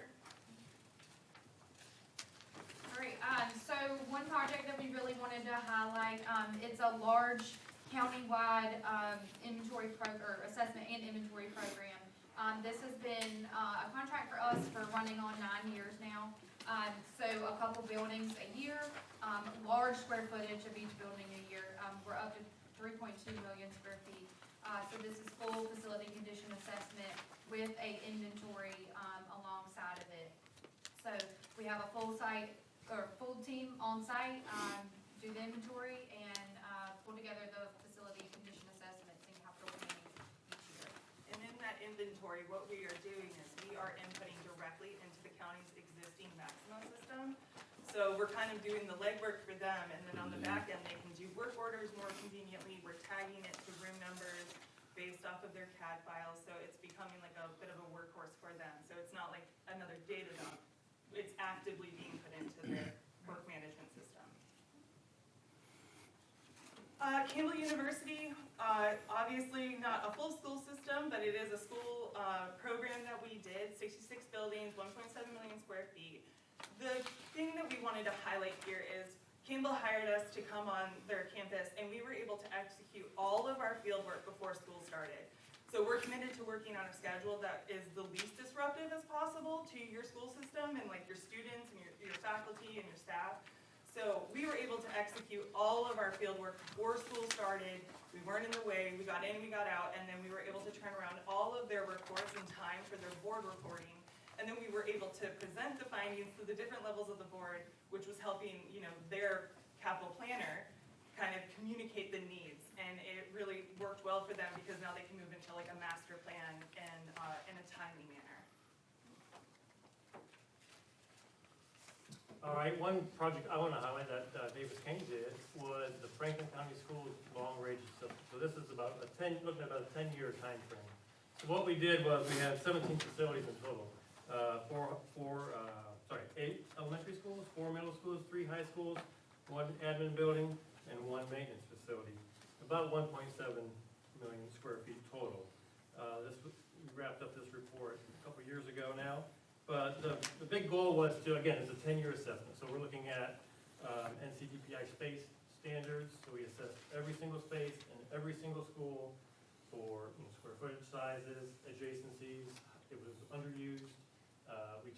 One thing we liked about this project, we talked to every single principal at every single school, along with the maintenance director, sat down with them, to really feel out what they needed at each specific school. And it ranged from some of the schools were newer, some were not. So it was great talking to the principal at each school to kind of get an idea of what their issues were at each school. And also we looked at not only the building, but site, civil items, circulation, parking, all that sort of stuff, as well as the building systems, mechanical, electrical, plumbing as well. And the next, one more project. We are currently working with Dewberry on this project. This is really a security and safety assessment for Wake County Public Schools. Specifically, we're looking at 14 specific schools that they have charged us with. So 3 high, 3 middle, and 8 elementary schools. So what we're looking at here are basically specific ideas of security and safety. For example, points of entry, main point of entry. Some of these buildings have multiple buildings, multiple doors. So we're looking to try to, if not already identified, to identify a single point of entry with the appropriate signage, et cetera. We're looking at the entry vestibule. Is it a true vestibule? Is it 2 sets of doors that are contained and then you're buzzed in? Some schools are not like that, so we're trying to identify those at the same time. We're looking at glass for the vestibules, and really glass at all exterior entrances, including stairways and exits. And we're going to recommending a special film, protective film for those larger glass areas, up to about 7 feet. Door hardware for classrooms. They want to be able to have the door locked at all times in the locked position. So when the door closes, it's automatically locked, especially for classrooms and spaces inside, for example, media centers or larger spaces that can be a secure space in event of a lockdown or a security event. So we're looking at door hardware, and then basically window coverings for all classrooms, both exterior windows with blinds, either blind replacement or quick release shades, which are looking into for windows, either interior windows to the hallway. Some classrooms have large glass windows that go floor to ceiling that face hallways or common areas. So we will be able to provide that for them, and then exterior windows too that face public ways. So in the event of a bad guys coming in, they're going to be able to quick release those windows so that the students can hide safely inside those classroom areas. We're developing multiple reports for each of these schools, and so those reports will have recommendations, cost estimations, product recommendations for that, and a priority list. We're going to rank each school in terms of what school needs the most at the first time. All right. All right, our last slide is just a couple references. We also sent these to Greg. I just wanted to reiterate, this is what we do every day. We love it. We are agnostic, like you said, technology, reporting. We really are here for you guys. Thank you. Questions? Members of the board, do you have questions? Just one. All right, Mr. Breen? Absent change orders, how often, if at all, do you all deviate from your quoted price? we don't, do you? Not.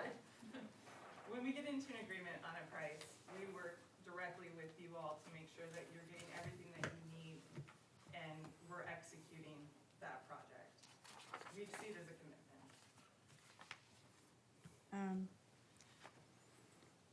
What comprises your team when you go to the site? Your assessment team would be all of these people that you have on your slide, so that you're covering electrical, mechanical, plumbing, environmental, all of those areas. So since we are looking at 23 schools and 5 other buildings as a whole, what would be your assessment time? Our assessment time, so, we are looking at about, a month and a half to do these, 2 to 3 schools a week and before the school system. And we like to plan ahead, so we'll look at the map and how they're laid out. We like to hit a couple schools at a time when possible, based off of square footage. So when we're in that planning stage, we're looking ahead to say, oh, it makes sense to do these 2 schools here, so we're not ping-ponging around your county, chasing our tails. So we like to plan ahead, make sure we're doing the right kind of groups together, so that we can execute more effectively and efficiently. And given that, what would be your timeline to have completed your assessments and then give reports back to us? We would be looking at about a 3 to 4 month turnaround for reporting after we've finished our assessment. Yeah, and also, like, if there is a fiscal deadline or something where you need a quicker turnaround, if we find something emergent, then we'll obviously work with you all to turn around something more quickly where needed. But we'll usually take a few months to do the draft reporting, going through quality and getting accurate data managed and, gathered and everything. And then we'll let you have a review period. We can meet with you all, do another presentation whenever you need us to, and then we'll issue a final once we've incorporated all of your comments and you are satisfied with the content in its final form. Okay. Ms. Barnes? You were talking about the glass and recommending that for vestibule. Am I correct? That's right. Are they bulletproof? Uh, You suggest that? There's all kinds of layers, there are options for that. Yeah, it's probably tempered, so for Wake County, even though it was tempered, we were adding another layer of film to it. So yeah, the idea is to prevent bullets from getting into those main common areas, entry points. Well, and the film keeps the glass from That's right, fully keeps it shattering. contained. So Okay. it's kind of like on your car, where like your windshield, like, it'll get smashed, but it doesn't like crumble like in a movie. Right. Yeah. This film kind of has that same effect, so the full integrity of the window isn't compromised for the safety of the students. Like, you'll obviously have to replace it, but the students are safe. And that's why we're from this. looking to do it into your common space as well, or into your classroom, so that it kind of stays intact and the students can remain safe until they're able to get out of the classroom. Okay. Other questions? We thank you so very much. And, Thank you for your time. we will be back in touch, and if you could exit Okay. over here. Yes, absolutely. Thank Thank you you. so much. I really appreciate your time. Thank you, sir. Of course. Safe travels. So much. Please let us know if you have any further questions. We're happy to answer them as well. She is in first grade. Okay, I thought it was 19 years. She loves it so much, she really does. Great school. Thank you. Thank you Thanks so all, much. appreciate it.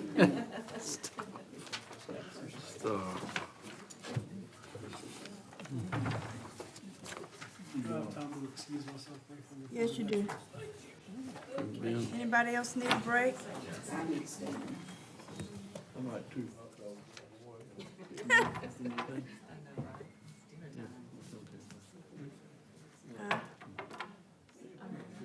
We're taking a break. No, I'm here. I'm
So good.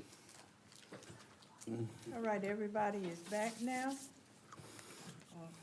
Two leaving.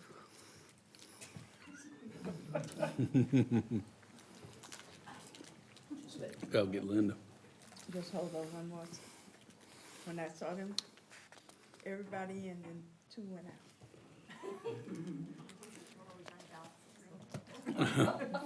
Yeah. We'll help balance. Dr. Williams, would you please? Here There they come. go. Here they come.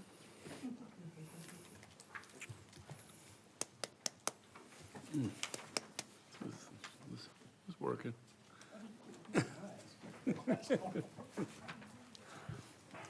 Ms. Dennis and Ms. Pearson, welcome. All right, the floor is yours, and we're now attentive. Thank you. Well, Chair, Dr. Mills, board members, thank you so much for giving us this opportunity to be here and talk to you a little bit about your facility conditions assessment project. So we are Mosley Architects. I am Ashley Dennis. I'm the managing principal for our Raleigh office. And I'm Kim Pearson. I'd be the project manager. I'm the director of energy and asset management. So why we're here to interview with you is that we are a nationally recognized firm. All I do every single day is K-12 projects. So being that we'll probably be walking a lot of schools, being able to know what schools need, not only from a facilities perspective and condition perspective, but also an education perspective.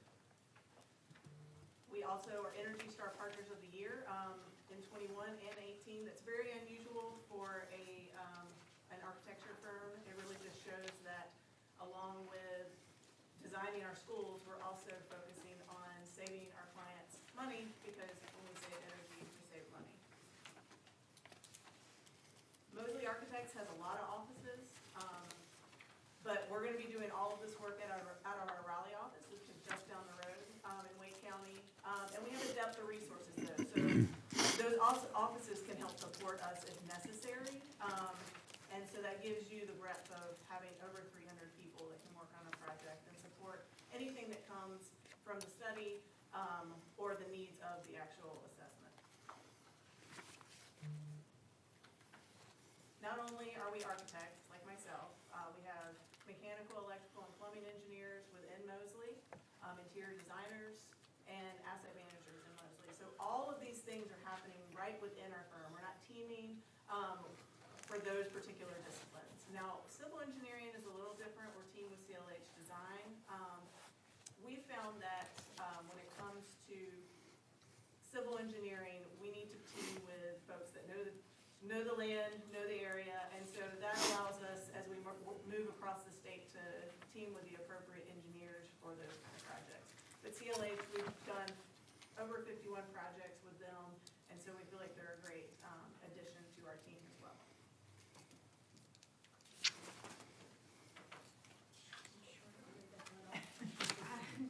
So when it comes to these types of projects, SCAs are really about getting to know the leadership, getting to understand exactly what you need, and making the study work for you. Because what I might say is the best way is not what's going to work for you.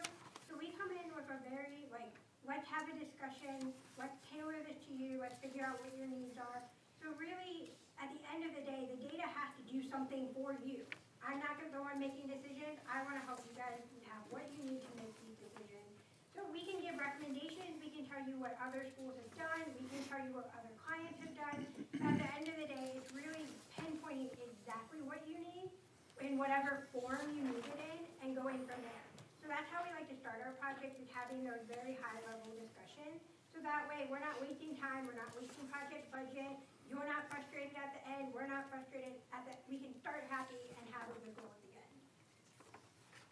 And, there's a lot that goes into an FCA. If you've ever seen one, it's probably drowned you in paperwork. We really want to try and make this as easy and as paper cut-free as possible. So really, you're going to get a lot of information about the FCI, which is a nice number to tell you where your building ranks. It can compare it to other buildings that you own, it can compare it to other schools, but but it's just a nice number that tells you your building is worth X amount of money, your deferred maintenance is Y amount of money, and here's how it factors out, so it's a score. And color coding is great. We like color coding on maps, it makes it even better, so you can actually look and see the red ones are where we really need to start investing money, or we need to think about stepping away from that building. The green ones are great. We can take some of that budget and shift it somewhere else. So we'll spend a lot of time focusing on ways to give you the information that makes sense. You'll get narrative, you'll get lots of photographs, because again, all of that helps put this into an easy to digest, especially if you're going to people that aren't in the buildings every day. It's easy for us to say that the HVAC system is failing, but until you actually see the condition it's in, maybe it's rusted through and it's on the roof, maybe birds have made a nest in it. But seeing those things really help you understand where it's at, so we'll provide that information as well. We can look at capacity analysis, and as we said, we're designers. We design these schools, we understand the educational side of this, as well as the MEP and architecture side. So let's look at how we can make all this work. You're gonna need to understand if we have to do renovations here, where can those students go? Where can we overflow them? Where can we do the space studies and make things work for you? Phasing is gonna be important. So we'll include lots of that information. Cost estimates are gonna be part of that as well, because at the end of the day, it's great if we give you a laundry list of things to fix, but if you don't know how much money you need, it's a waste of your time. So we'll help you develop really great cost estimates. We'll start focusing on what your budget is, and some of those priorities, while it may be in a building that's red, it might not be able to happen right away. So let's shift that a few years, what makes the most sense. And really, again, tailoring this so that it's usable information for you. And then there's a lot more things that we can add on for whatever your needs are. You know, talking about educational adequacy, what else can we add to your program? Floor plan, site plan, energy analytics, helping you understand your energy consumption and recommendation for how to improve that. Because again, it saves you money to do other projects. So moving from all of those high-level discussions and understanding that, the condition assessment is really where we'll spend a lot of time. There's a kickoff meeting, there's data gathering, data setup. It's spending a lot of time in your building, getting to know all the nitty-gritty. We like to see everything, take pictures of everything, walk through all the floor plans. So we'll spend a lot of time doing that, and that will all be shaped by the meetings that we have, so we know what your priorities are.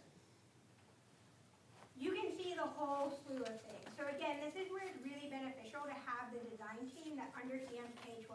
You're gonna get architects and engineers who design these systems, so they're not just gonna come in and say, it's an HVAC system, kind of this type, whatever. You're gonna get someone that comes in and says, it's not providing code minimum outside air for this type of educational facility. And they can give recommendations on how to fix that. You're gonna get architects who understand, this isn't how we are now designing classroom spaces. Here are recommendations to move forward and address that. Your lighting isn't meeting code requirements. We're gonna be a cohesive team that works together and gives you recommendations and strategies. And this is just an example. We like to give everybody visuals. It makes it easier to understand. You're gonna have a very long list of things that come up. You have a lot of facilities, it's bound to happen. But visuals and understanding these things are needed in these areas is a great way to do it. There's lots of maps, there's lots of charts we can use, things that make it easy, because you're gonna need to go to your constituents, you're gonna need to go to the state even for funding.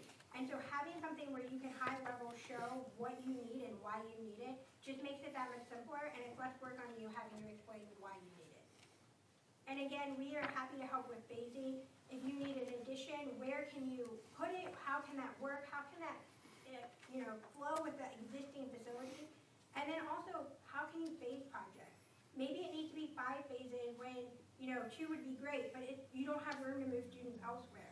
We can help with all of that, help create those plans so that it's not just a CIP just in numbers only, but you actually have a plan and you know how to implement it going forward, so there's no figuring it out later. Cost estimates and priorities. Again, we design these. We know what the costs are. Ours means is a great tool to get high-level costs, but if you don't include soft costs, your permitting fees, your design fees, if you don't understand that you need a crane for all these things, your costs really aren't gonna get you anywhere. So our team will work really hard. We'll go back to projects we've recently bid out. We'll pull in all that data. We'll use a lot of our resources to help give you actual cost information so you can plan and budget. And again, a big part of this is understanding the feasibility of it. You're not going to update a mechanical system in one wing of a school and come back 3 years later and do the lighting. That makes no sense. You've already touched it. Why touch it again? So creating projects out of your asset list and all of your deferred maintenance so that you can come in, redo a space, leave it, and it's good for the next 20 years. So you're not constantly having to explain, move students around, teachers are upset, principals are upset. You can get it done, move it on, check it off the list, and feel good about it. So we'll really work hard to create all of that within your priorities so that you can actually move forward and feel great about the choices you're making. And then after that, it's really developing the report. We like to have review meetings. I want as much feedback as possible. Ashley wants to ask questions about how things can be phased, how we can make it better. And then we really want to talk about the future. Because it's great that you're doing this. It's a great first step. But how can we help you implement it? What else can we give you? What other tools? And things like that are preventative maintenance. Because as you start fixing deferred maintenance, what do you need to do to keep it from going back into the state that it's currently in? So we're happy to help with that. And again, with energy conservation measures, there are a lot of things as we're walking around that we can know it's a low cost, it's a free item that you could swap out, or it's something you could do during the replacement that will save you money and save you energy. And that's all we have for you, and we really appreciate your time. Thank you. Thank you. Members of the board, do you have any questions? Madam Chair, Mr. Breen? I'll ask my favorite question. All right. Absent change orders, how often if at all, do you deviate from the price originally quoted? So, is your question about our fee or related to construction projects? Your fee. So, our fee never changes. Our fee only changes if you come to us and say, we said 2 schools, what we really meant was 10. Oh, I think we can all sit around the table and say, that fee is gonna change, but our fee does not change unless there's literally scope cut. Okay. You talked about the makeup of your team with the various areas, electrical, plumbing, the like. So how many people are part of an assessment team? All of those persons? So is that 6 to 8 persons that's coming around doing the assessments? We try to have someone from every discipline. That may deviate given a person's specialty. We have some really amazing mechanical engineers who are very familiar with plumbing systems, so those might overlap. As a PM, I'm a registered architectural engineer, so if we were to do this project, I would take one of the disciplines, whichever we need help with or I would like to do. But generally it's 6 to 8, but we want to have the experts there because they design it day in, day out. They know that's not how that should look, that needs to be improved. So we really want a cohesive team to give you the best possible feedback. Okay, and we have 23 schools and 5 other buildings that we're looking at. So what would be the approximate timeline that you think would take to be able to get through the entire scope? To do just the assessment part, it really depends on how comfortable you are with us being in the schools. I know there's probably some restrictions about when children are in the building. I would say probably 45 days, we should be able to cover everything, giving the team some breaks. I will say that having led teams like this before, I like to try to not put people in the field 5 days a week because they get a little burned out. And if your staff is walking through the building with us, they have other things they need to do. So generally 3 days a week being in the building walking through. But 45 days would be the most, giving everybody a little bit of leeway and breaks, and assuming we can walk through the school quickly. And given that timeline for the assessment, what would be the approximate time frame for going through the assessment, writing the report, and giving back to us? Sure. So usually it's double the time that you're in the field to do the report. So if we spent 45 days in the field, then we would want it to have at least 90 days to be able to do all the data management. And then, like I said, we like to get to a point where it's a draft review and send that. So then it's a matter of how long you want to take to review it and have that. But I mean, we're looking at probably an extra month for that. So I'm not great at calendar math in my head, but so 45 plus 90 plus 30. Okay, plus 30, okay. All right. probably told, excuse me. Go ahead, Madam Ms. Chair, Barnes. Probably told us, but how long has your company been around? How long has our company been around? Almost 55 years. Wow.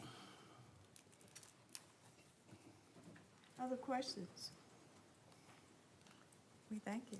Well, thank you very much, and we hope to hear from you soon. Do you have a timeline? We don't have a timeline right now. We're going to have discussion. We won't take any action today, but we will hopefully do a final action at the next board meeting, or it depends. Yeah, Let's sure. see I'm where not we, gonna hold let's see you where we go. Please. You know, we just want to know if the phone is going to ring when we're driving home, or... Oh, no, oh, no, oh, no. You're safe to stop. You're safe to stop. You may stop and pick up something to eat or say, oh my gosh, what, but no, but soon. Thank you again. Yes, very thank much. you. And please, if you can exit this door. We'll grab our stuff. Certainly. Safe travels back to Raleigh. Thank you.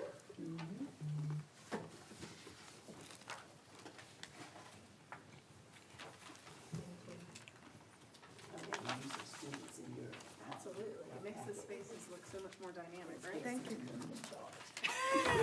Thank you so much. You know you're live. I said, it's good to see you. You know you're live. Me too. You're live. Yes, you are. But please pick up. A little predatory. Mine is. No, I'm gonna cut it on.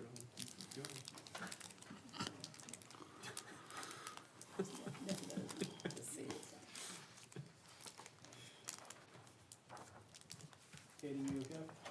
I'm great. How about you? I was a little hangry, but now I'm better.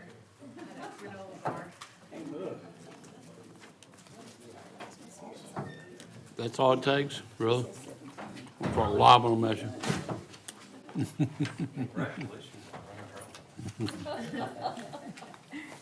Good evening. Okay, great, that's me, okay. You're Jeff Fox? I am. All right. I think everybody's here, so if you're ready to get started, we're ready for you. So, quick introduction, I'm Jeff Fox. I'm the Senior Vice President in the Asset Management Division of Bureau Veritas. And I will make this, you'll be even further ahead of schedule. So, thank you very much for the invitation. Thank you.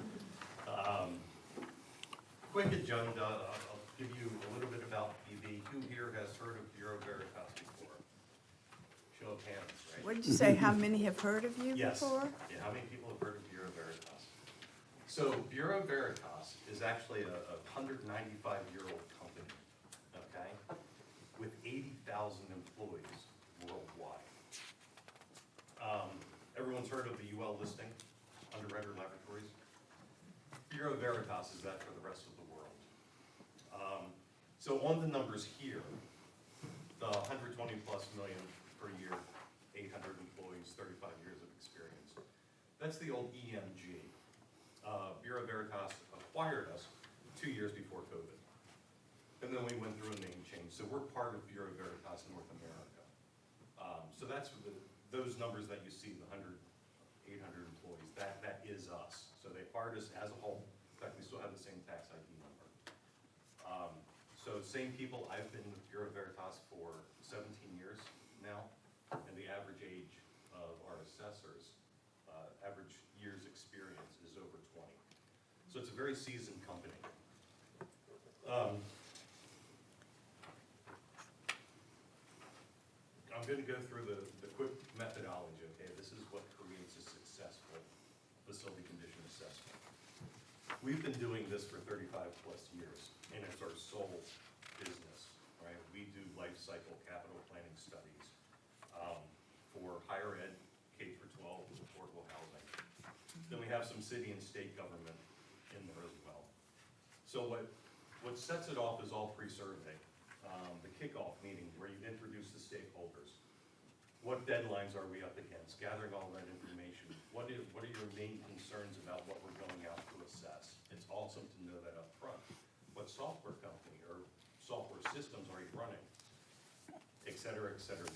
Lining up all those things so that we collect data in a way that it transfers into your existing systems. Right after that, after we've got all the information, it's a pilot study. Okay, nobody wants to go out there and assess, all 30, 20-some schools all at once. We want to do a pilot. Give us a good building, nothing brand new. You can give us the hardest one if you want, the one that you have the most concerns about. And we're gonna go out and we're going to assess that building and give you a complete deliverable. So we're going to show it to you in our database, and we're also gonna give you a PDF report that you can pass around, comment, mark up. We want that feedback before we go out and assess the rest of your buildings. We want to do it right the first time. In this, part of that pre-survey, the kickoff, how much are you spending? What is it costing you to replace windows, to replace roofing, to paint interior finishes, to refinish gym floors, things like that? What are your costs? Within our cost library, we want to make that extremely specific to you. And then that lives with your database throughout its life, all right? Getting the correct dollar amount on all the observations that we're going to provide, and a correct replacement value is what we're after with that. After that, we roll through the assessment. All this happens pretty quickly. We can see about 50,000 square feet per day per person. That may sound like a lot. I'm going to show you how we do that in a couple slides. And then it's the deliverables. PDF reports, database, and then data sets. I'll get a little more into that. I'm going to ask you a couple questions about your CMMS in a little bit.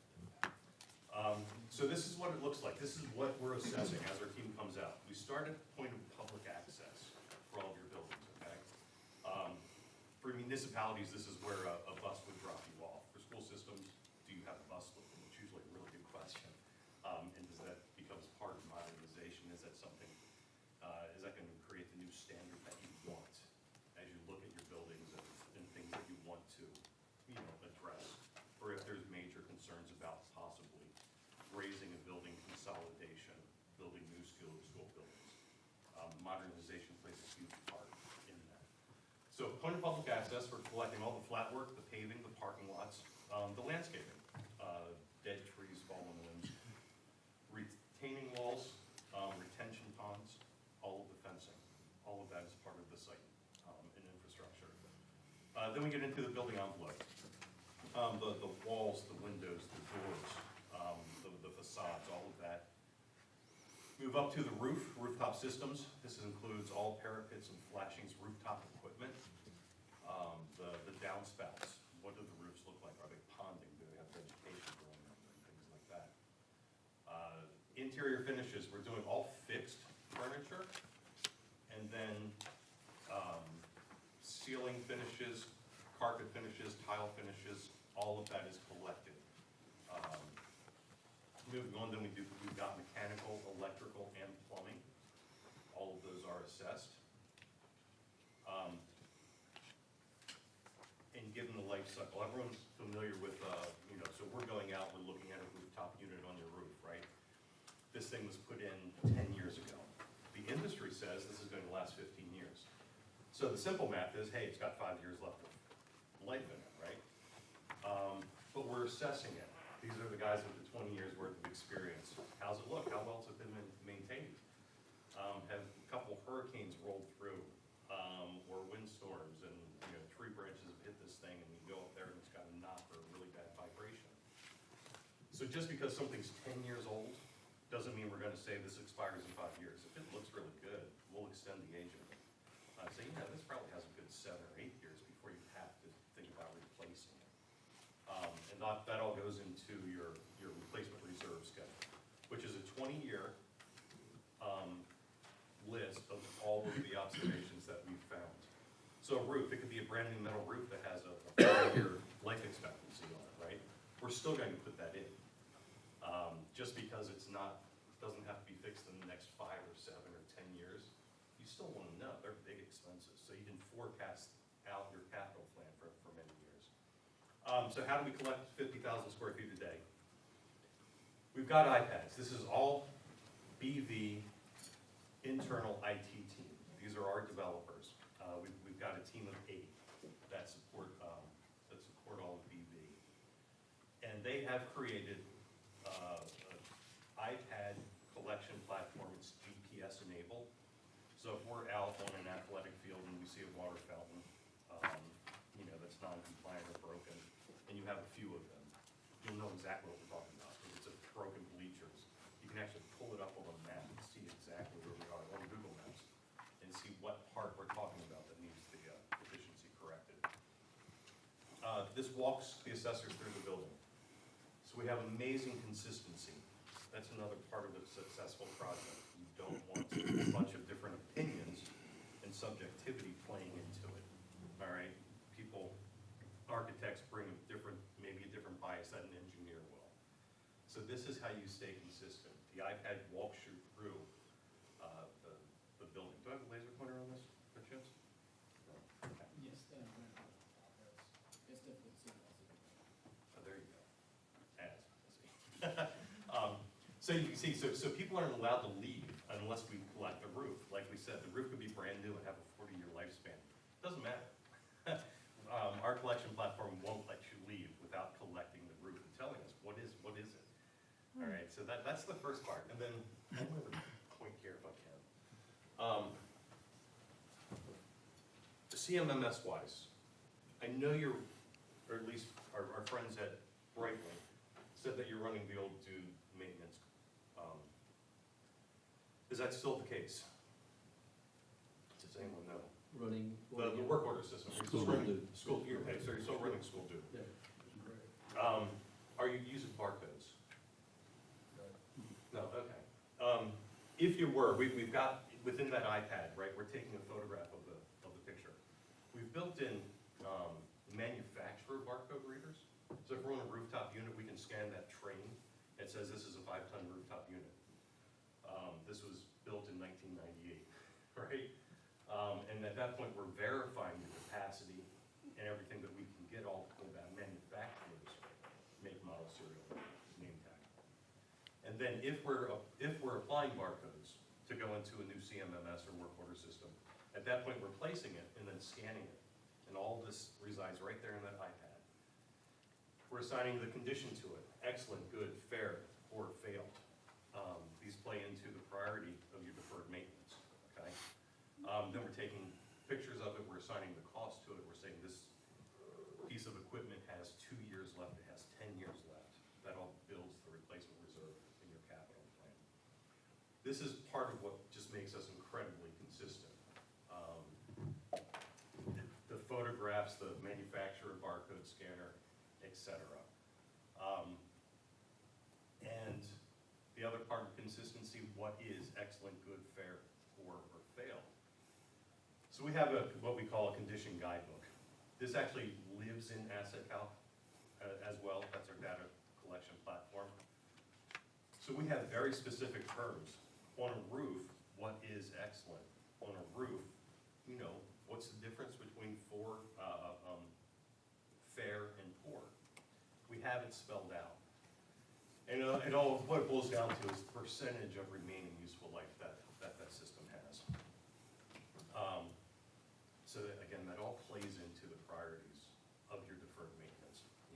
Nobody has enough money to fix everything that's broken right now. You just don't have it. So how do you prioritize that? What do you try to push back with? What can you take care of now that hopefully doesn't lead to further problems down the road? For the deliverables, not only do we have the database up front, but there's a narrative PDF written report for every single thing. They're easy to read. They have photographs. They have a lot of tables. The cost. We do facility condition index, which you've probably heard a couple times already today. I heard it's the industry standard. It is. It's what you do with it, right? And you have to make sure you don't put the right stuff in the FCI. The parking lot does not go into a facility condition index, right? It's not part of the building. It shouldn't count. So it has to be building-related items. It can't be the new athletic field that would throw your FCI way off. So within our database, the other thing that's pretty unique, I think, to us is the way we collect information. We're partners with a bunch of different software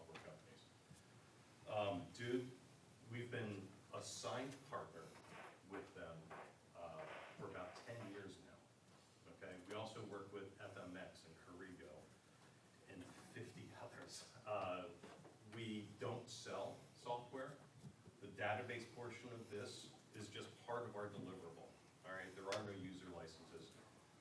We keep track of the access to it, and we can give people out of school access to just see their school for the maintenance folks if they want to. But we play nicely with all of the software companies. So as far as the capital planning system goes, you don't have to get anything. Now this isn't fancy. This isn't in our proposal. We included, I think, Asset Essentials.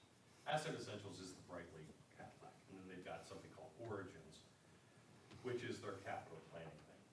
But it's expensive. It's probably twice the cost of what your just work order system is, right? So this sits there and allows you to run reports. What do my next 3 years look like? What's my 5-year forecast right now for everything that's broken? Or is going to break and has to be fixed? How much money do we need over the next 5 years? That's the type of stuff that is in this database. You can run the reports, and it's very user-friendly. So at the top of this, if you can see that, it has a little summary of your replacement reserve. Immediately we need $2,700. By year 2, we need another $200,000. So that sort of shows you where every school lines up with that. When you go to the observation list on any given school, there's little picture thumbnails. So you can see it, you can sort all of these by when is this due, how much does it cost, what's the priority level of this one.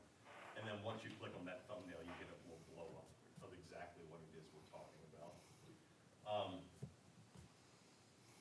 I think that's all the major points that I wanted to hit, and be respectful of your time. How did I do? So, so with that, I open it up. Okay. Fire away. If I can answer anything, I'm happy to do it. All right. Board members, are there any questions for Mr. Fox? Do you have your usual questions, sir? Well, I have an unusual question. Well, not terribly unusual. But you've got the data collection tool and the development of the assessment. How much is it, I guess my question is, how much is a human person generating the cost and the life, and how much of it is the computer program behind it? So the remaining useful life is 100% the assessor. That's that guy with 20 years of experience. The cost of it, that's all our cost library. So that is based off of RS means, which is the standard. But like I said, at that very first kickoff meeting, the database becomes specific to you. So we want to overwrite what RS means has in our own cost library, where we've updated things, and we'll overwrite that with exactly what you're spending. And they are fully loaded costs, includes labor. Cranes, if we're talking about a few stories up, if you've got big boilers that are gonna require demolition, to bust out some type of loading dock so you can tear them apart and dig them out, it includes all of that. If your assessors are able to do 50,000 square feet per day per person, if I heard you correctly, how many persons make up your team that goes to our, within the system? We're looking at 23 schools and 5 other buildings. How many persons make up your assessment team, and how long would the assessments take? So I created a simple 90-day schedule for this. That would be a small team, regardless of what unless you need it in 30 days. We're going to have no more than 4 assessors. Okay. We're going to keep the team pretty local and pretty small. So yeah, it's 50,000 of actual assessment, and then it's going back and writing, cleaning up the data to be pushed into whatever CMMS. That's the other thing is we have data exports to go directly into, we know we've done it. If you were to call them and say, hey, I need an inventory so I can get my work order up and running, they call us. Okay. We're that that tight with them. But we're that tight with 5 or 10 other software companies as well. So if 90 days for the assessments, what would be the total time from beginning to having the reports written? Oh, you'll start getting a rolling draft about 7 days after we start our on-site. So, yeah, we're going to have 2 or 3 or 4 people here for the first five days. Now, this is after the pilot phase, okay? And then those 2 people leave, and they are writing the reports and cleaning up the narrative. Then we start delivering that to you as the next team comes out, in sort of a leapfrog effect, if you will. And that way you're not dumped, 25 reports all at once. You get I'd like to plan at least a good 30 days to 40 days for everybody to review. In fact, I've laid this out now. There's the schedule. That's what it looks like. That's, is that 80? Yeah, that's 85 days, but we could do it in 30 days if you had to. 60 days would be extremely comfortable for us to do.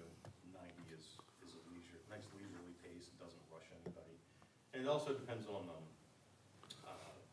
the support that we can get from Wilson County. We don't want to we can't just send somebody out to a school and start photographing. Right. So we'd like to have an escort, and hopefully somebody that's knowledgeable of the building. And then we'd like to have, be doing 2 schools a day as we roll through, but we don't have to. Okay. 90 days, we could do 1 school a day for the most part and not tax your people any more than necessary. Well, we don't have 90 schools to have to worry about, so. Well, that includes the writing and everything else, Okay, right? all right. Yeah. Okay. Other questions? Well, we certainly thank you, Mr. Fox, for your presentation, and we'll be in discussions, and we'll be back in touch. Very good. Thank you. Tabs on the board meeting minutes, and All right. I look forward to hearing from you. Thank you, and if you would exit this door, we Happy would to. appreciate it. Thank you so much. Have a wonderful evening. And safe travels. Thank Steve. you. Thank you. Thank you. I'm pretty local, it's a short drive. Oh, okay. I'm pretty local too, but I got to drive home.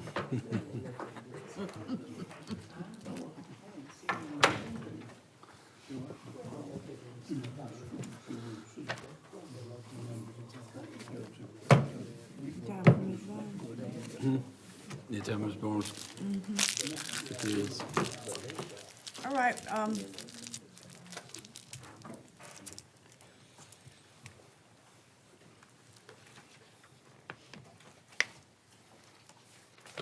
right, members of the board, you have heard the presentations for each of the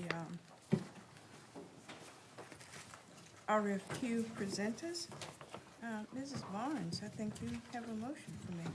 Madam Chair and board members, I move that the Wilson County Board of Education go into closed session to consult with the Board of Education attorney and preserve the attorney-client privilege as provided in North Carolina General Statutes 143-318.11A3. Second. It has been moved by Mrs. Barnes, seconded by Mr. Breen, that the Wilson County Board of Education go into closed session to consult with the Board of Education attorney and preserve the attorney-client privilege as provided in North Carolina General Statutes 143-318.11A3. Is there any discussion? Hearing none, all in favor of the motion, let it be known by the sign of aye. Aye. Those opposed, nay. Let the record reflect that the motion carries unanimously. We are now in closed session. You were about to adjourn.